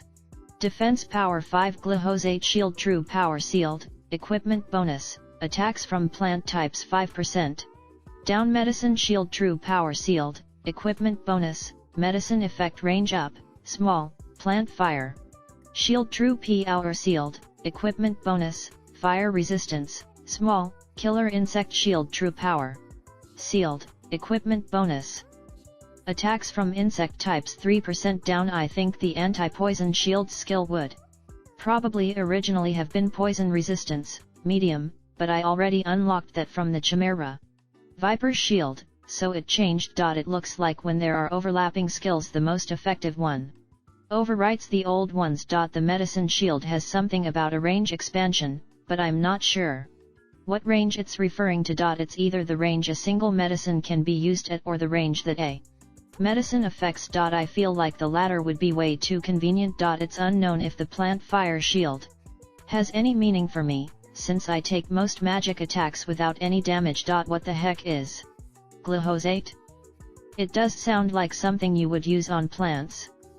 Killer insect shield alpha probably means if I mix the right ingredients I'll get a beta version. The effects are that against certain types the attack power and damage will be lowered. I think it's a pretty useful skill. The problem now is deciphering the magic book. This is going to be pretty difficult. It seems like Raphtalia has recently gotten the hang of it. She used similar magic even if she hasn't learned it yet. A ball of light floated in front of Raphtalia for a few seconds. Because of the hero's pride, I can't afford to lose. So, after Raphtalia had gone to sleep, I tried asking Fyro who could use transformation magic. I don't know if you can actually call that magic, but I asked her while feeling like I was grasping at straws. Power rushes up from deep inside with a squeeze and I go bam! And think become what I want to be. Yet I don't get it. I get that she not really thinking while she's doing it. It seems like magic isn't something you can use just because you can read the words. Since I'm from a world without magic, I kind of felt like saying I can't use it and running away. Even then, I have to learn magic. Not just to respect the old lady at the magic shop's good wool, but in order to live. It won't really be a problem if I don't prepare for fighting the wave. I don't know what will happen on the day of distortion, so protecting the villages and towns in the area is the perfect job for me. With that in mind, the difference between being able to use magic or not will at some point matter. I also have the option of buying crystal balls, but if I want to use it cheaply, then it's obvious learning from the book would be better. That's why recently I've taken to muttering inside the carriage while holding the magic book in one hand. According to Raphtalia, I have to use magic power to activate the words in the book and tune my soul to it. Just like Fyro, it was basically difficult to explain. It seemed like it was easier to understand than Fyro's explanation, but what the heck is magic power? Is it another sense? There's no use in letting questions go in a loop in my head. Well, this is what the outcome of those 2 weeks was like. Chapter 36, To Take Everything But Your Life. Really, I'm lucky that I was able to get a ride on the Heavenly Bird carriage. Heavenly Bird. That day, we had a merchant who said he wanted to go to the next town, so we let him on. You don't know? You are the owner of this carriage, right? The merchant wasn't pointing to Raphtalia, who had been making small talk, but at me. We normally had Raphtalia take on the role of the carriage owner. But, that's right, it has become famous in the streets. A carriage with a heavenly bird is going around peddling in various regions while performing miracles. I looked at Phiro from inside the bumping and swaying vehicle. Seems like they're speaking highly of her, even though she's really just a glutton who likes to be spoiled. However, I don't really get what they mean by miracles. Key. Phiro suddenly let out a strange cry and exploded into a run. Raphtalia and the merchant who were inside the carriage firmly grabbed onto the railing so we wouldn't fall out. Yasu say ma. Thud thump thump thump thump. The wheels were making a noise so I couldn't hear the situation outside very well. Every now and then Phiro explodes into a run like this. This chapter is provided to you by Relibrary. Please visit Relibrary to show the translators your appreciation and stop supporting the content thief. This would be the 4th time since we started peddling. She's pretty whimsical. It's not just us here, so be careful. Okay, I mean, Q. We talked in a low voice to keep the merchant from hearing. A talking monster got attention in a way, and it might bring something troublesome. I feel like we're already getting attention though. As for the merchant, he was surprised and looking towards me. I had heard that it could understand human language, but it's really incredible. I think so too. Thinking about it, it's great that she can understand what we say. How high spec would being able to speak be? It would probably be good to take it as a sign of high monster potential. In that way it might be incredibly rare. Well, we're just using it to peddle goods, medicine, transport, and to be a jack of all trades though. Getting back to the conversation, I answered the merchant. It's said that people suffering from illness who are to the carriage are saved just by drinking special medicine given by a saint. The medicine is just a remedy that normal people could get their hands on, though it is a little expensive. By the way, it's also possible to change the medicine to match the symptoms. The remedies that I first made were cure-alls, but their quality was low. Its only good point was that it worked well on respiratory problems. This chapter is provided to you by Relibrary. If you are reading this, that means this content is stolen. Please support us by visiting our site. Now I've gotten a lot of different types of herbs, so I can make remedies to match the need. Using herbs for fever, respiratory problems, stomach problems, or skin disease changes the result, though they all are classified as remedies. The intermediate recipe book was fully descriptive in that area. The skill from the shield, in its own way, has an assist display that depends on the type of herbs you are mixing. It's just a remedy, you know. I showed the merchant a remedy taken from the storage box. So this is the miracle medicine. The merchant removed the lid from the remedy and smelled it. It's true that it has the same smell as the normal medicine I took a while ago. You can tell. Is this guy a medicine salesman? And in response to the question, the merchant shook his head. No. It's just a feeling. So you can't tell? Well, I wasn't sure if it was okay to react to that, so I just let it slide. So, what kind of merchant are you? I'm a jeweler. Jewels are those things, right? They're in this world too. I guess for the most part nobles buy them as accessories. This chapter is provided to you by Relibrary. Say no to content thief. A jeweler, someone who sells such expensive goods, is by himself. If a rich merchant is selling goods, then there should be a corresponding escort, but he was traveling by himself. It was a bit suspicious. You hit on a sore point. The merchant lightly laughed as he answered, I have all sorts of things. Strictly speaking, I guess you could say I'm an accessory salesman. How is that different? Well then, will you have a look at my goods? Saying that, the accessory salesman showed me the inside of his luggage. Looking inside, I did see brooches and necklaces. Also bracelets. However, it stood out that the metal used was iron or copper. Also the gems fitted onto them was, how to say it, they seemed somewhat too clouded to be called gems for this trip. I basically just have cheap stuff. I see, has your business crashed or something? No, the accessories. Is time are for low-income adventurers. According to the accessory salesman, it seemed you could add magic over time to accessories to increase abilities. By the way, how much does one usually go for? Let's see, this iron bracelet of attack would probably go for about 30 silver coins. That's pretty high. My medicine, even the remedies, don't sell for that much. This chapter is provided to you by Relibrary. Please visit Relibrary to show the translators your appreciation and stop supporting the content thief. If you were to enchant it, one would be about 100. Is that so? Yes. This needs some thought. Medicine sales have hit a plateau right now.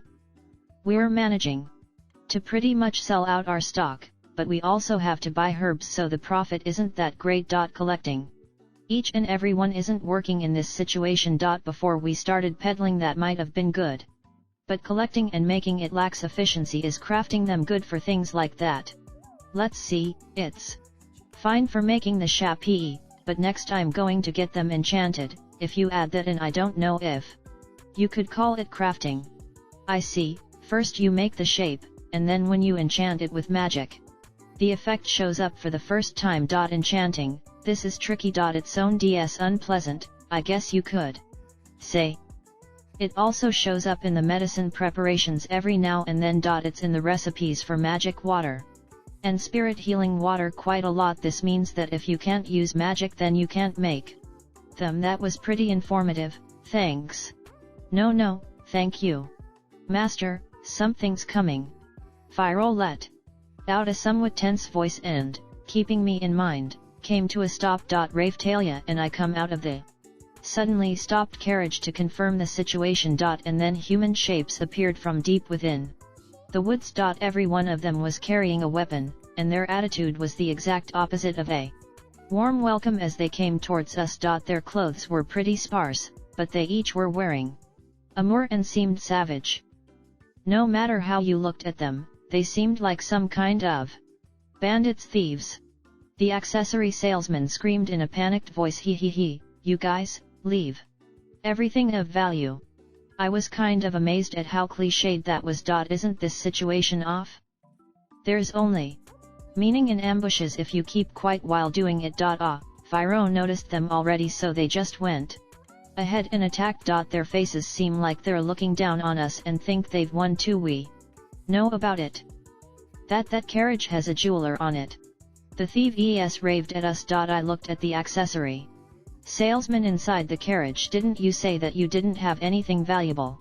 Yes, there aren't any in my wares this time. The accessory salesman, while looking really scared, was already holding his things like they were important. There were some accessories I sold off for a large price. I see, that caught their eyes, I guess.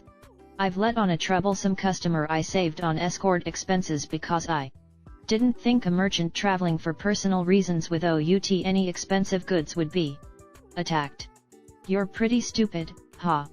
All I could do was say I'm going to add a fee for the trouble. I understand. The accessory salesman nodded with a glum face. Raphtalia, Fyro. They're enemies. Yes. Yep. At my orders, Raphtalia jumped out of the carriage and prepared for battle. I followed with the accessory salesman sticking close behind me. Don't move away from me no matter what. Why yes. I changed from the shield that was in the middle of unlocking its power to 1F or battle. Why, you are the shield? Yeah, the accessory salesman was surprised after learning that the owner of the Heavenly Bird carriage was the infamous shield hero. What? You want to fight us?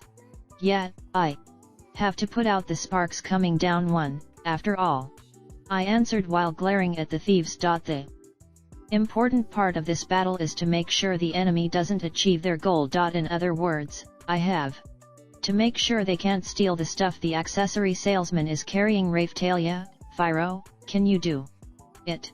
Yes, if we don't we'll be done in. I was just bored anyway. I see, then, do it.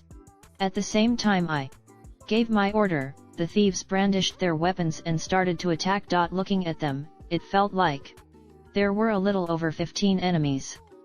A good amount people erst shield. I showed the enemies running at me a shield in midair, and I was already triggering my next skill, Change Shield. Change Shield is a skill that lets me change erst shield and shield prison into any type of shield I know. The shield I chose was B Needle Shield. B Needle Shield's effects were Needle Shield, Small, and B Poison. Paralysis, Wa dash, a shield just. GAHA dash. One of the thieves running at us ran into the suddenly appearing shield, fell down, and went numb with cramps. I'm glad the effect activated Find Shield. Prison. What's with dash and another thief was caught in the shield's cage. They each have limited time. Change Shield's cooldown time was 30 seconds. Using it continuously was difficult. However, they can shave down the number like this, so the effect is pretty good. About 3 thieves came up to right in front of me. They must have thought I was a stupid escort who didn't have anything but a shield. I stood in front of the merchant and prepared for the attacks. Sparks rose from in front of the shield, and the thieves' attacks were repelled with a metallic sound. It looked like their attack power wasn't enough to overcome my defense power. The shield I had equipped now was the Chimera Viper shield. The effects were Snake Poison, Middle, and Hook. The sculpture of a snake on the shield started moving and bit the thieves that had launched an attack at me. Snake Poison was a poison attack that reacted to enemies that attacked me. Ku, if it's just TGAHA. I feel sick. The snake poison then poisoned those who attacked me. It didn't have much effect on guys with tolerance. The poison's effectiveness was high. I hadn't tested whether it had an effect on humans, but it looked like it was indeed powerful. I gave orders to the shield's hook.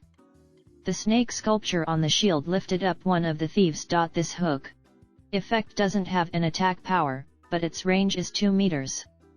It's good for grabbing things or climbing mountains. The thief's movement visibly worsened and he started to collapse. This guy's the shield hero.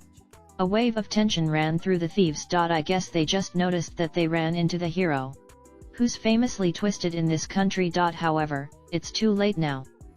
Plus the thieves immediately realized that Fey AR would cause their own disadvantage.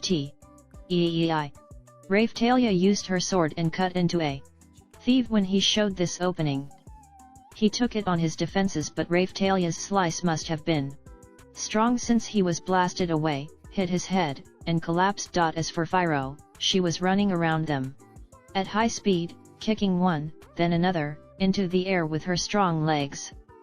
Just like that the thieves flew like Motoyasu 5 meters, number 20 meters, away and rolled on the ground. Did they die from that? In no time at all the thieves' numbers decreased. There were about 6 people left that could put up a fight. Dash. Withdraw. I won't let you. I trapped the thief that stank of being their leader in a shield prison, and Raphtalia, riding on Fyro, caught the ones running away right then. I checked on the now tied up thieves. These guys, will we get a bounty if we turn them into some village's guard? I do not know if they could give us that much during these times, Raphtalia answered with a smile and troubled expression. Do you know? I asked the accessory salesman, but as I thought he shook his head. However, I think we should hand them into the guards. That's true, but the guy who looked like the thieves' leader was looking at me with a mocking smile. I could guess, for the most part, what scenario he was imagining. We're just adventurers that were attacked by the shield hero. Is it? The leader's face changed to discomfort. That's right. Not a problem, the guards would believe us more than the infamous shield hero. Well, the possibility of that is pretty high. Why is my bad name spreading this much? Thinking carefully about it, I can't really accept it. Because of that princess and king, even if I act justly, the people around me won't believe it. Sigh, no helping it. I guess we'll kill them. Maybe they thought I wouldn't make that choice, the thieves' expressions all went pale. At the same time, there were some who were desperately trying to get out of their ropes, but Phiro quickly kicked them and they stopped in pain. It might be good to let my dangerous monster know the flavor of humans too, I muttered at the thieves, adding pressure into my voice. Food. Phiro looked at the thieves while drooling. Hi. What should I do? This is the heavenly bird carriage, right? Are you going to kill people despite going around doing miracles? I don't really ever remember claiming that. It's a given that I should put out the sparks coming down on me, right? Up until now, you've been taking from other people, right? Just think of it as it being your turn and give up. Please. Leave us with our lives. Then give me everything of value and your equipment, and tell me where your base is. It's fine if you want to lie, but lying to me means an unpleasant death. If you lie once, then my heavenly bird is going to tear off and eat your limbs one by one, okay? The thieves, while trembling, answered me in a small voice. I might be because I was the infamous shield hero, but it was extremely effective. I got it. Our base is I confirmed where it was on the map. It's close. Alright, negotiations confirmed. I lowered my hand and Phiro attacked the whole group of thieves with enough power to knock them out. For now, let's take everything of value from them. Oh, this guy has some good equipment. Raphtalia, we'll make this your equipment. Raphtalia was following my orders and efficiently depriving the thieves of their equipment. After this, we'll give the poisoned guys an antidote and load them on the carriage. Hurry up, we're going to drop in on their base too. Okay, we confirmed that their base was there, and at the same time bound the hands and mouths of the lookouts. And then, after loading the treasure the thieves were hoarding onto the carriage, we left them all tied up at the base. There was a lot of different kinds of treasure. Simple money, food, alcohol, weapons and armor, precious metals, cheap heal ointments, etc. They had quite a bit more than I imagined, so it was some unexpected extra money. It's possible that these guys were a gang of thieves who hid all over this area. How severe? The accessory salesman, who had been half absent-mindedly watching what had happened up till now, looked at me. So, about how much of a fee for the trouble are you going to pay? At my question, the accessory salesman came to his senses. If it's a few silver coins, that would be, I guess I should add more threats. It's your fault that this became so troublesome. If that was enough to settle it, then no one would have to suffer. It was settled that I would receive a part of his accessory goods. I'll keep in mind that if the thieves had attacked me, I wouldn't have gotten off free, and accept it. It seemed like he was deeply moved. The accessory salesman's gaze at me was hotter than before. I felt like he wasn't lying. Okay. I'll offer you my treasured crafting and enchanting, as well as my distribution route. Isn't that a little too much? Even with the trouble, the reward was too large. It made me suspicious instead. It was likely he was acting out of spite of having part of his accessories stolen. No, recently, thanks to greed like yours, merchants that you can't deal with without trouble and becoming fewer. Aren't there more than enough greedy people? The meaning is different. It's not trying to profit by exploiting people, using them and throwing them away. What we need is someone who can the situation and exploit them while letting them live using and throwing away. I looked towards the thieves I had exploited and tied up.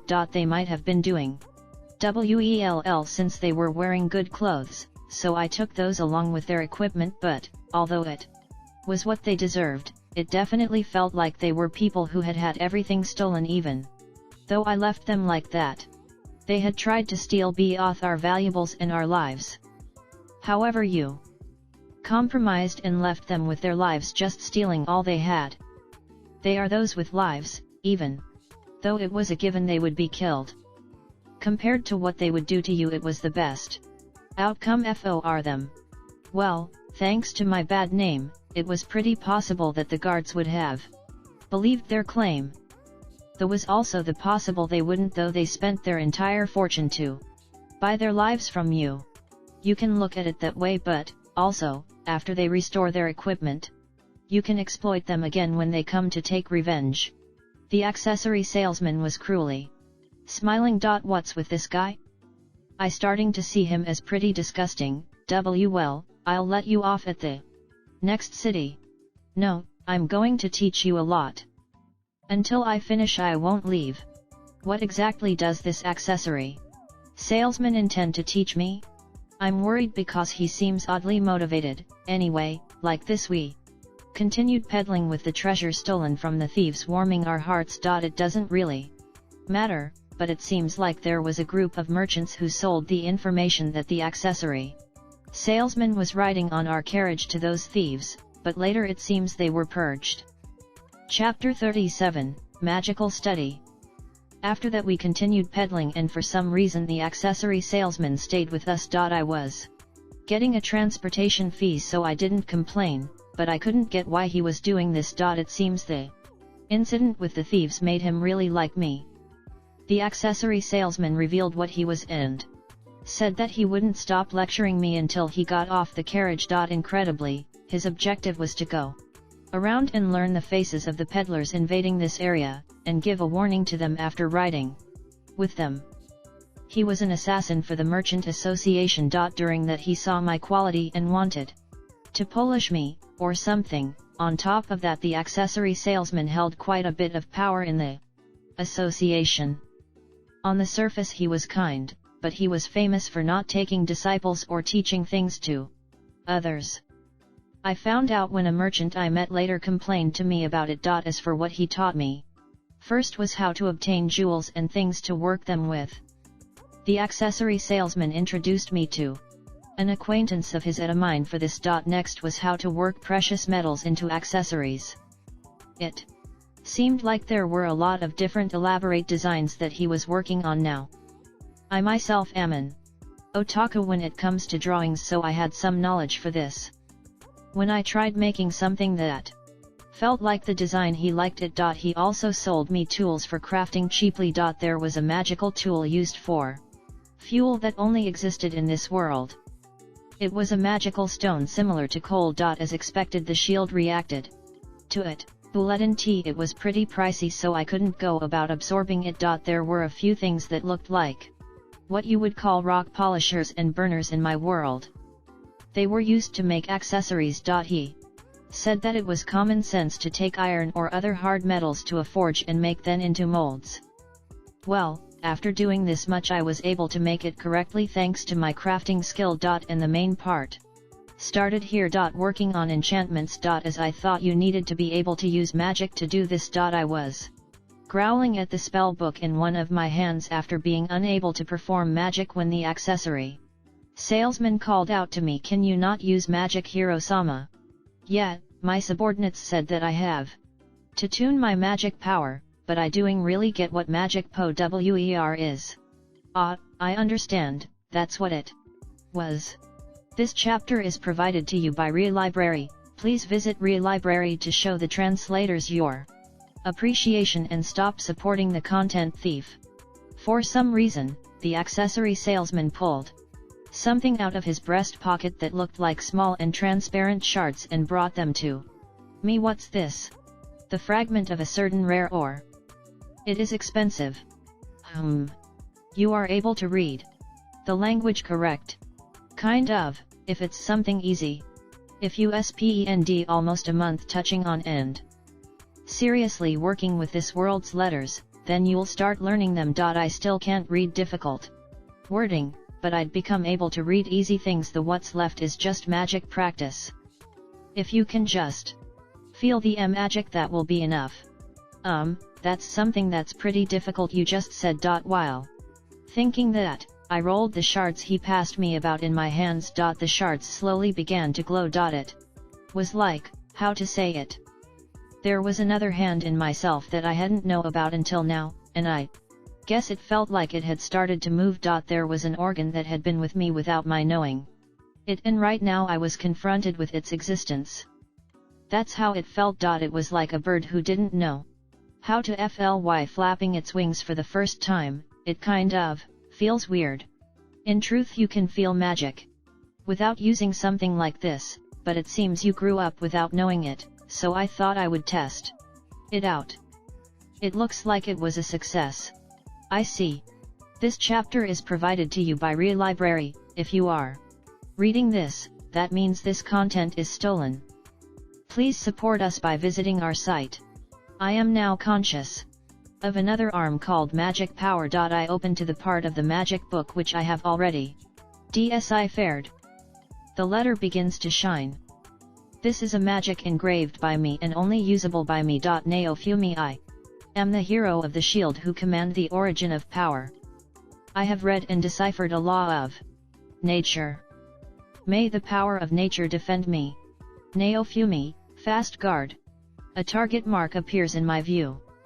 I selected myself as a test. A light shines over me.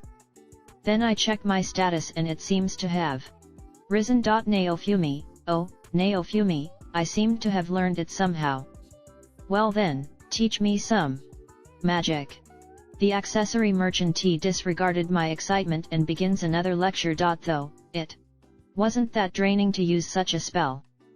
Then I recall the enchantment magic taught by the accessory merchant. I try and apply magical power to a processed jewel. I had trouble at first, but my shield corrected some of my mistakes. It gets difficult when I try mixing power from a different gem.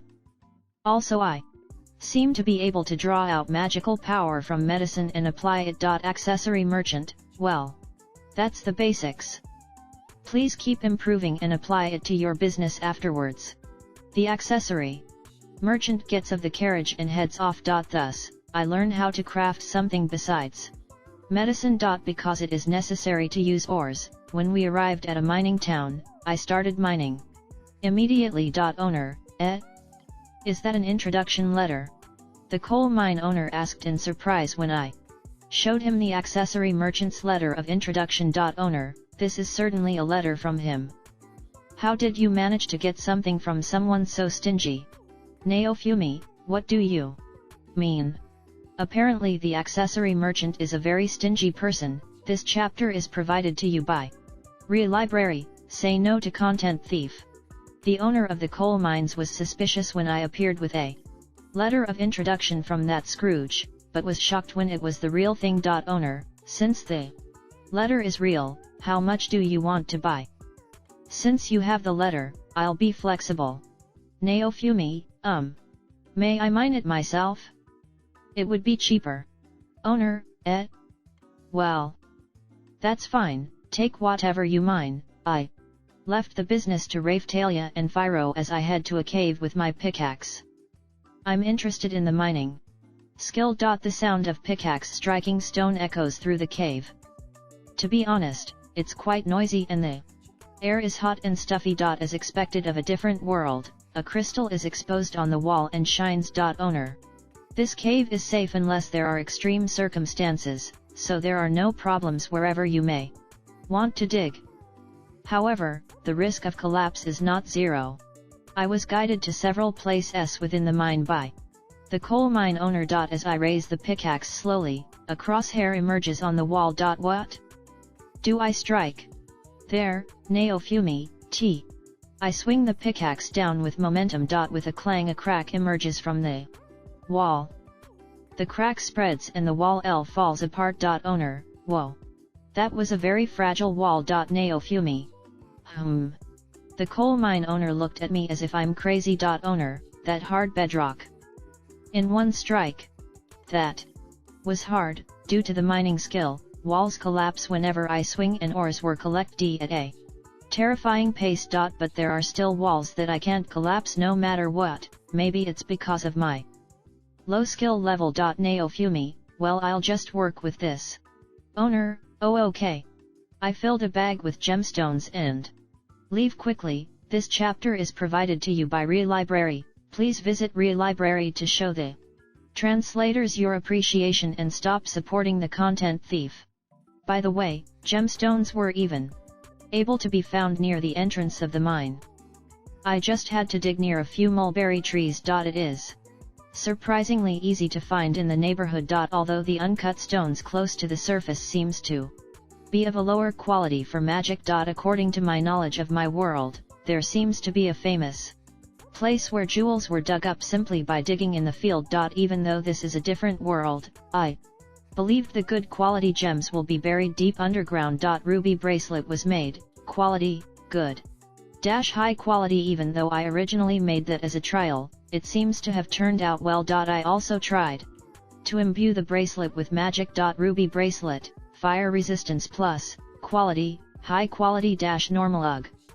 The quality fell a lot after magic was imbued. I dabbled in making accessories as the peddling continues. By the way, it is very hard to make accessories on a moving carriage, so I can only work on them at night. It seems my shield is not high enough level to absorb a finished gem. Time to sell it. The bracelet that was created earlier was for 80 silver pieces. The value of gems in this world seems to be lower than my world. It takes time to create the foundation. It might be worthwhile to make new designs in the wagon, though it's a little inconsistent. It seems anything will be popular. What's popular in my world might be popular here too. Though I don't know much about expensive jewelry. However, production takes quite a while. That said, there is money to be earned. It might not be a bad idea to improve our equipment. Requirements for iron ore shield have been revealed. Requirements for copper ore shield have been revealed. Requirements for silver ore shield have been revealed. Requirements for lead ore shield have been revealed. Iron ore shield unsealing completed. Equipment bonus, smelting ability 2 copper ore shield unsealing completed. Equipment bonus, smelting ability 1 silver ore shield unsealing completed. Equipment bonus, 2% damage reduction from demons lead ore shield unsealing completed. Equipment bonus, defense power 1A skill which seems to be useful for the old man from the weapon shop appeared. It's pretty useless to me at the moment anyway. The lead ore shield seems to have displaced another skill. I'm not going to use that skill anyway. Every day of peddling was passed with such a feeling. Having stopped at a southern town. Through a certain reliable source, accessory merchant, I heard of a province that wants to acquire large amounts of herbicide. Apparently there's a lot of money to be made, so we leave for a southwest village in haste. Judging by speed alone, Phiro seems to be a match for a god bird. 1. Chapter 38, The Reason It Was Sealed. After hearing that there was a village that had huge demand for herbicides, we quickly rushed over. It might be that Phiro was excessively fast, but we were able to make it to the region in just a few days. Master what is it? The plants here are pretty crazy huh? Raftalia and I both look outside of the carriage. And when we do, we see the road completely buried in some sort of viney, squirming vegetation. The hell? It's advancing slowly and gradually, but the vegetation is most definitely expanding its domain. The village is. I take a look around and notice there were people gathered over at somewhere that looked like a refugee camp. Phiro, head over that way. Okay. We head over to the camp and start to set up shop. Alright, what should I price these herbicides? I'm sure these will be used to try to exterminate those slowly encroaching vines. I can see what the accessory merchant meant when he said I'd be able to make a killing here. So then, just how much profit will I be making, though there might already be a specialist here dealing them out?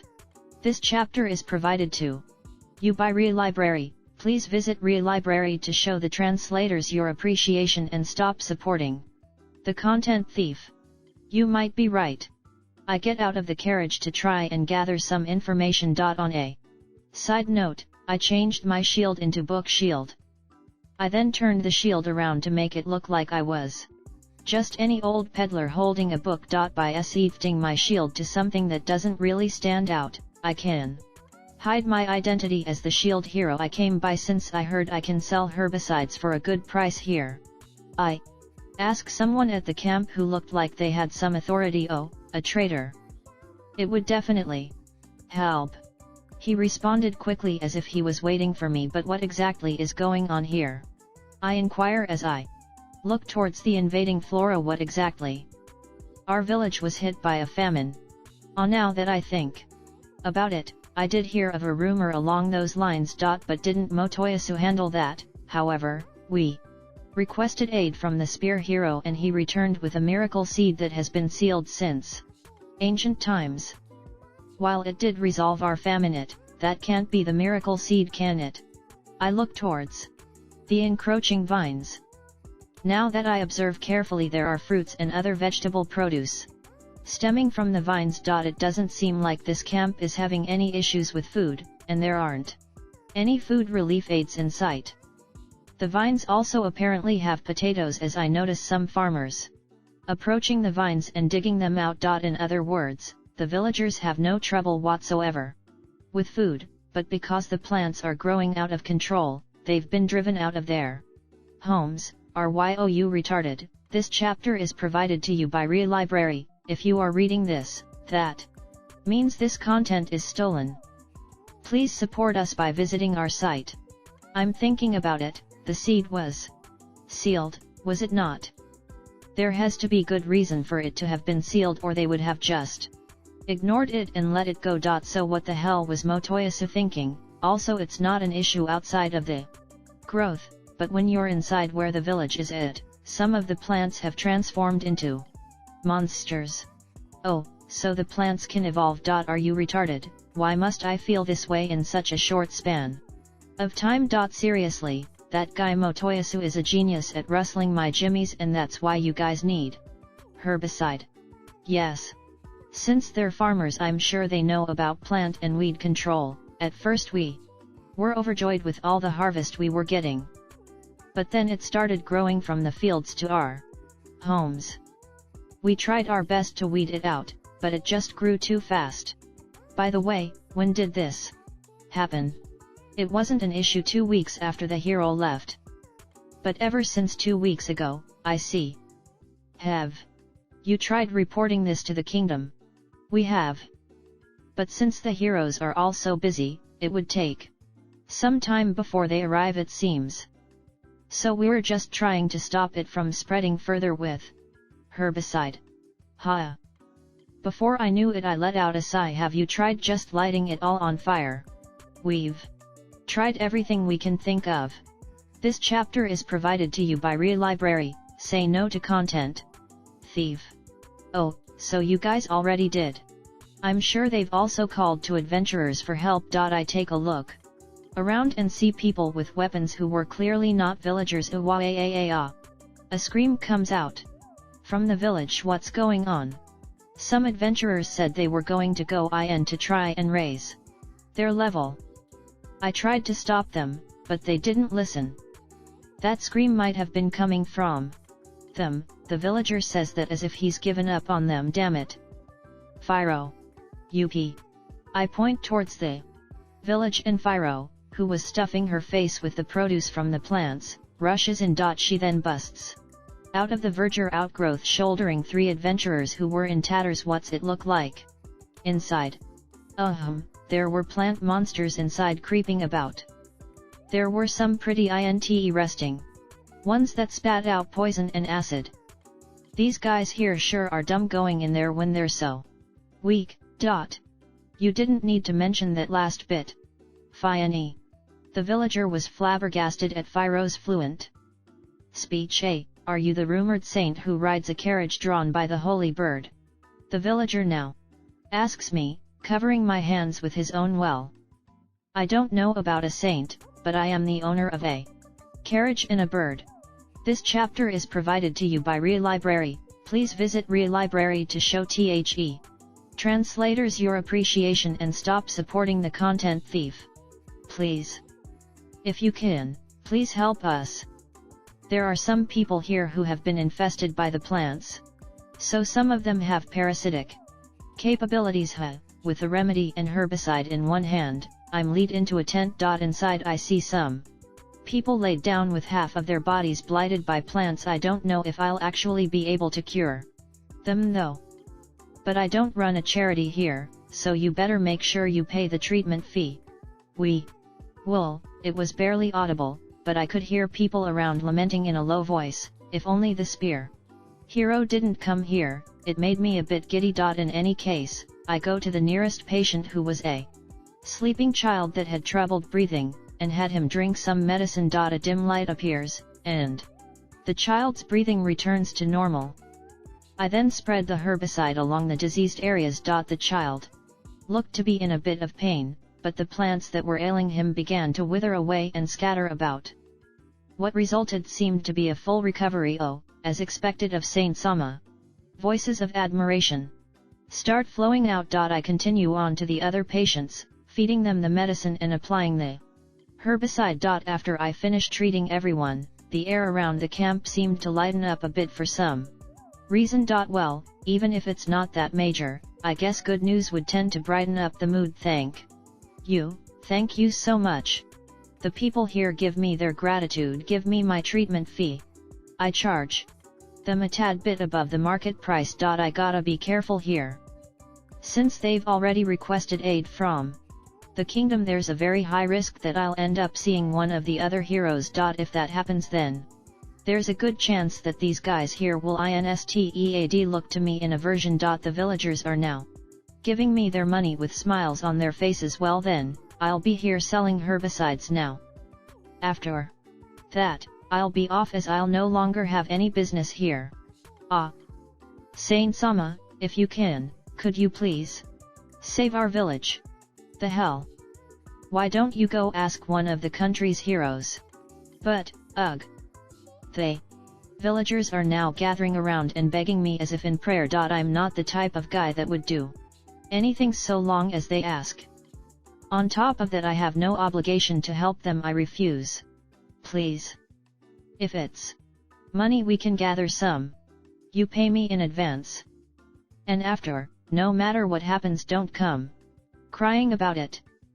Now, tell me everything you know about the seal that the spear hero released.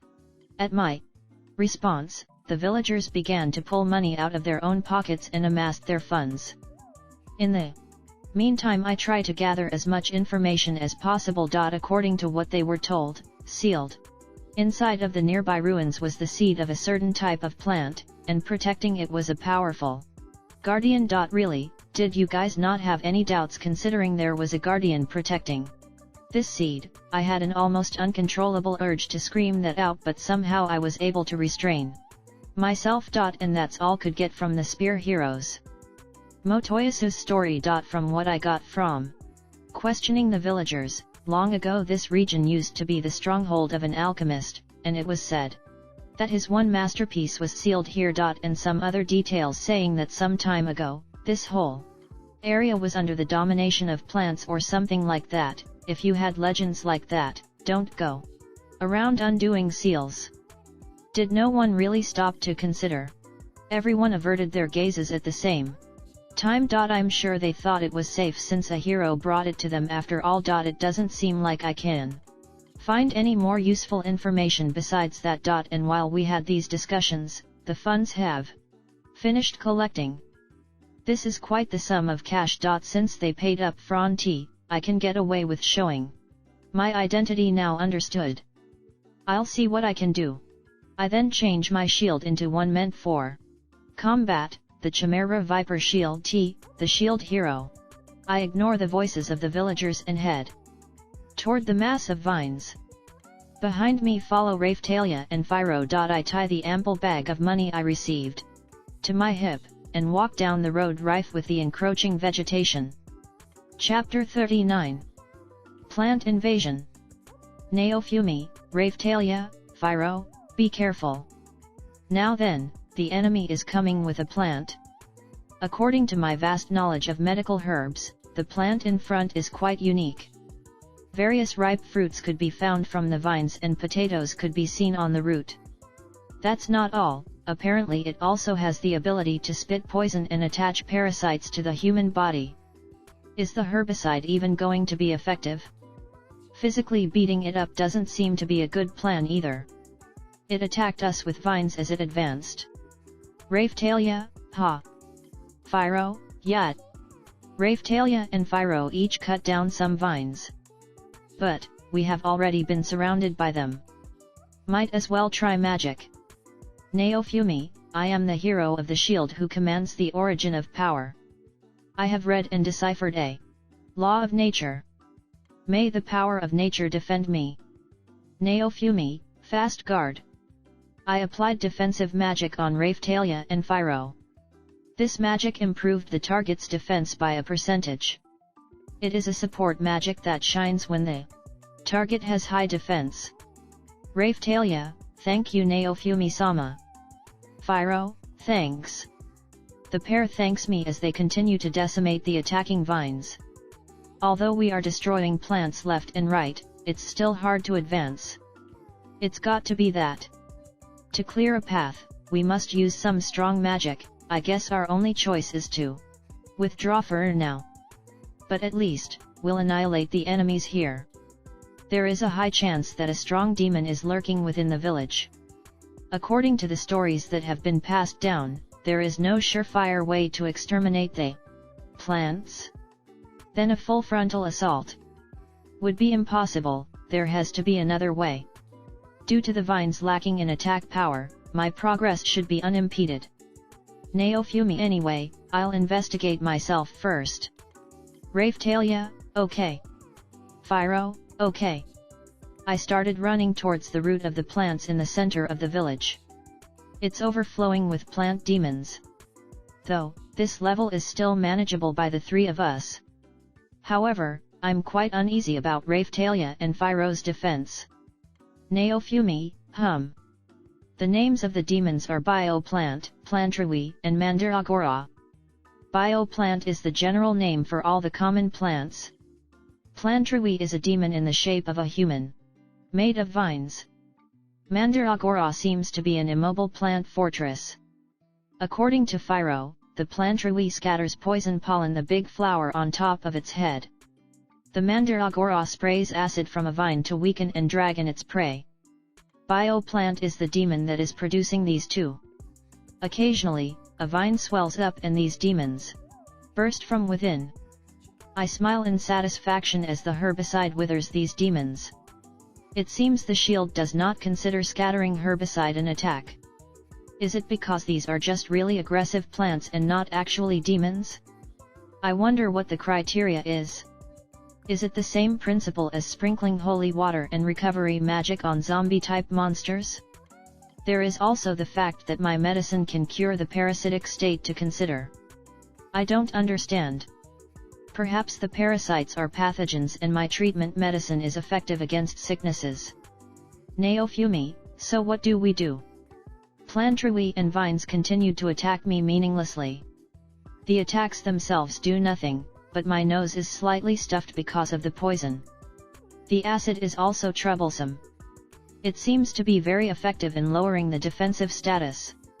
Still, it's not as if they can break through. Snake's poison fang, intermediate, makes those effects useless. This is pretty common. The enemy is a plant and uses poison. Naofumi, Raphtalia. Raphtalia, cough. What is it? The air seems to be bad for Raphtalia.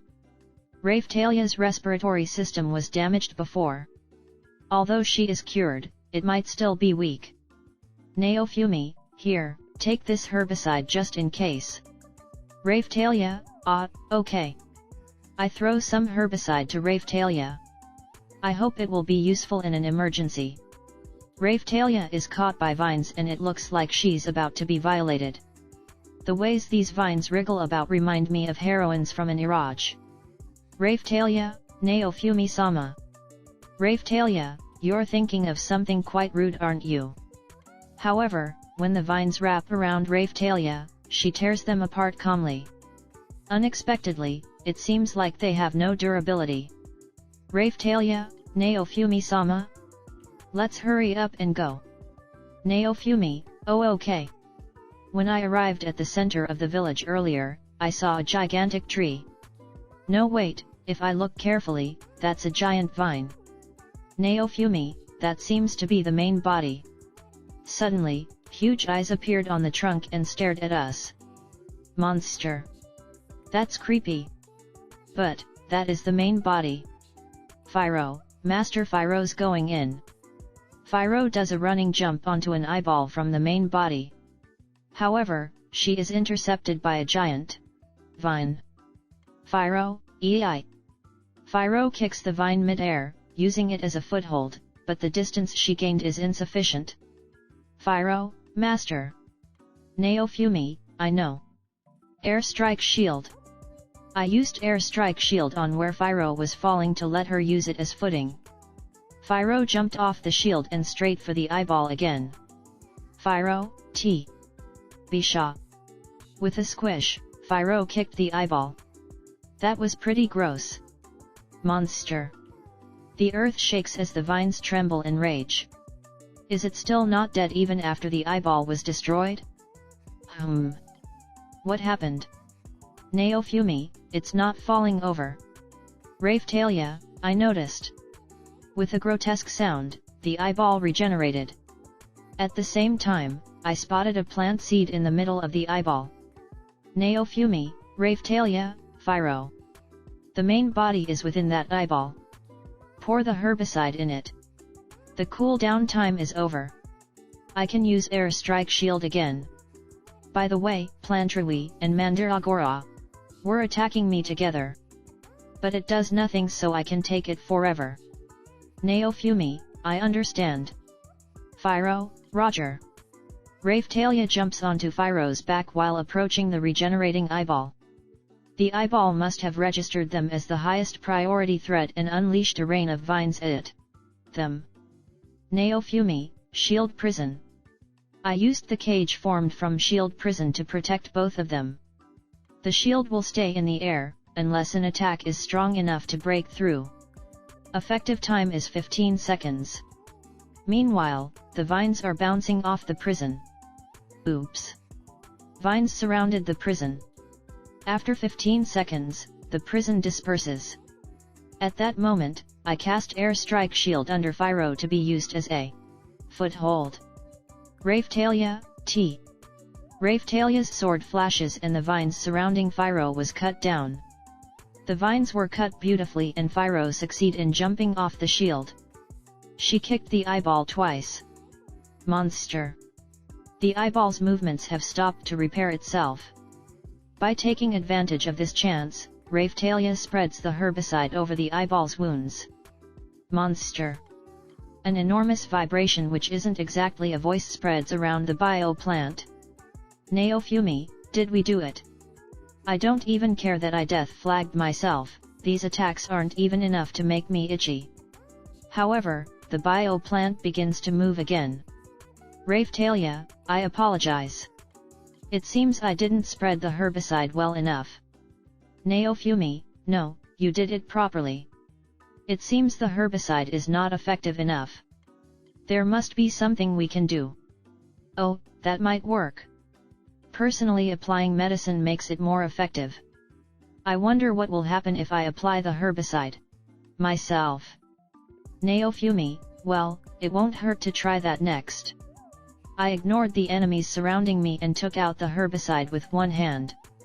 Though recently, I've noticed that my defense is now ranged, I can proceed through enemies even though I'm surrounded. However, this doesn't apply to my attacks. I stroll through the large amount of demons like it's nothing. At last, I've reached the bio plant.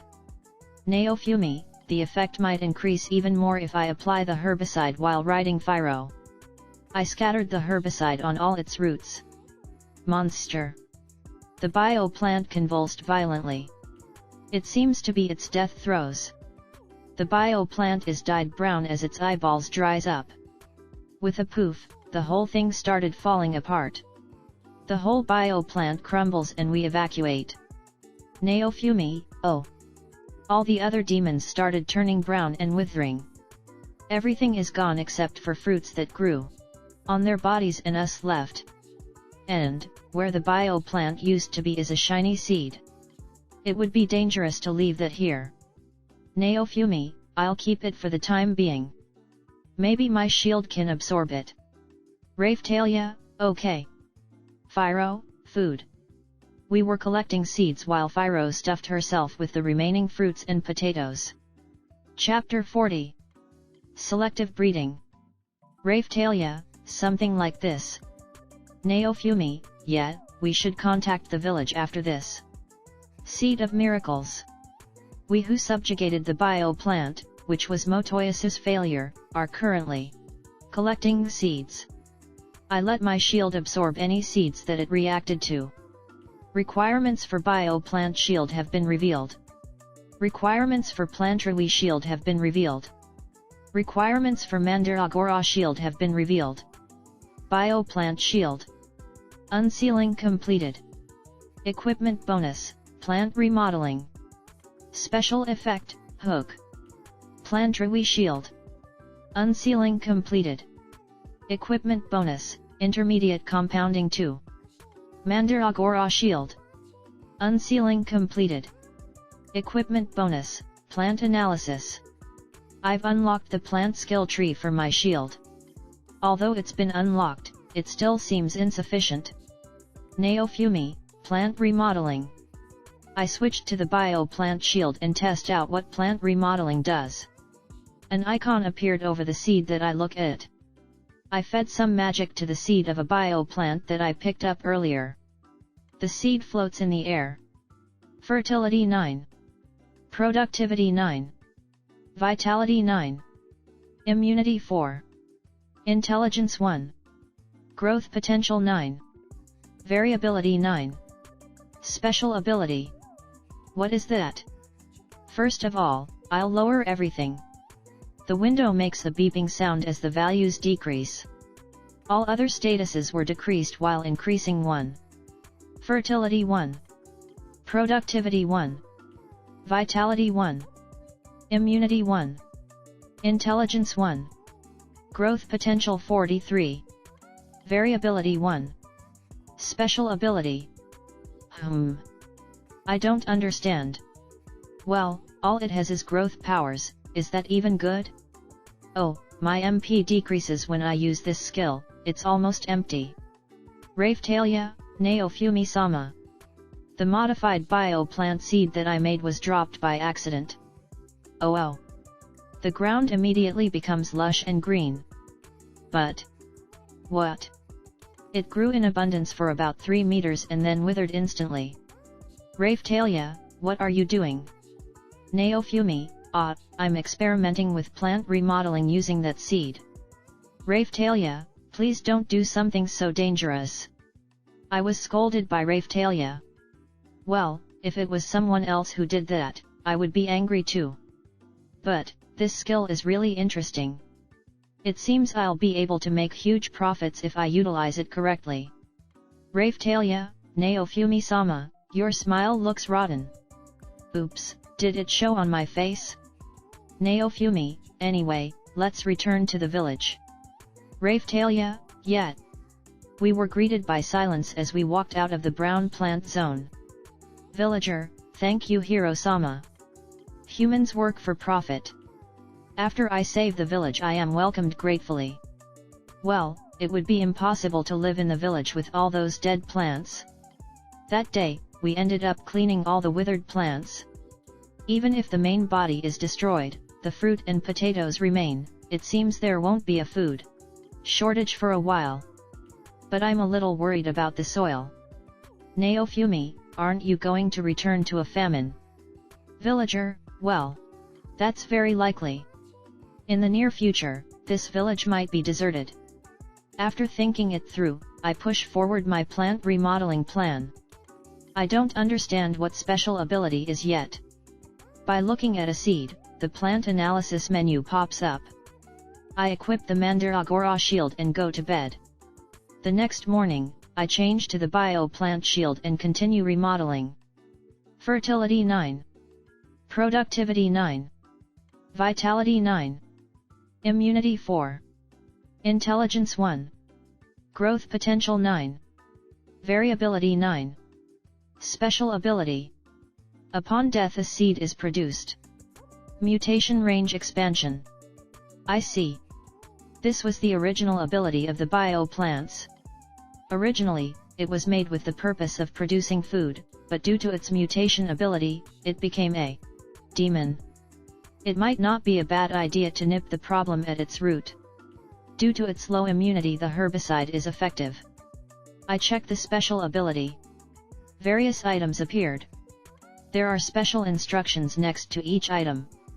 It seems I can choose abilities by sacrificing stats. This village is troubled by the second coming of the famine. That's why I'll experiment. Fertility 4 is simply the power to increase. We don't need too much, so I'll lower it. Productivity 15 should be the ability that produced fruit. To combat the famine, I'll increase it. Vitality 6, is this the power to grow anywhere? Let's drop it a little. Immunity 4 is the power to resist sickness. Because the herbicide is effective, I'll leave it alone. Intelligence 1, what the heck is this? Does it give it a demon's intelligence? I don't know what increasing it might do.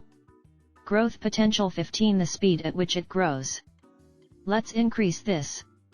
Variability 1, this is probably the cause of plants becoming demons.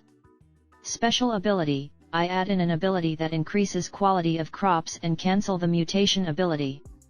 Upon death, a higher quality seed is produced. Neofumi, it's completed. Raphtalia, is something wrong? Raphtalia stirs and asks me sleepily. The villagers suggested that the saint and holy bird stay overnight in the village. The fruits and potatoes of the bio plant are quite delicious. It's an annoying plant, but it tastes good. If my remodeling succeeds, it will become the special product of the village. Neofumi, continuing from yesterday is a bit. Raphtalia, you're still at it. Neofumi, it's a little bad to leave things as is, right? The famine will hit sooner or later. Therefore, I'll stop it by all means. Even if I can go shopping from different areas, it's impossible for this amount of people. It would be difficult for these inhabitants who have lived here a long time to move. Neofumi, now then. I got off the carriage and dropped the seed onto the withered ground slowly. The plant grows and covers a corner of the former village site. Villager, what's happening? The people who were resting near the camp run up to get a closer look. Neofumi, my bad, it's just a little experiment. Villager, what are you doing? The villagers seem to be scared of the plants. Neofumi, experiments to change this into a safe plant. Due to its low fertility, the plant stops growing. And red and young fruit similar to a tomato appears.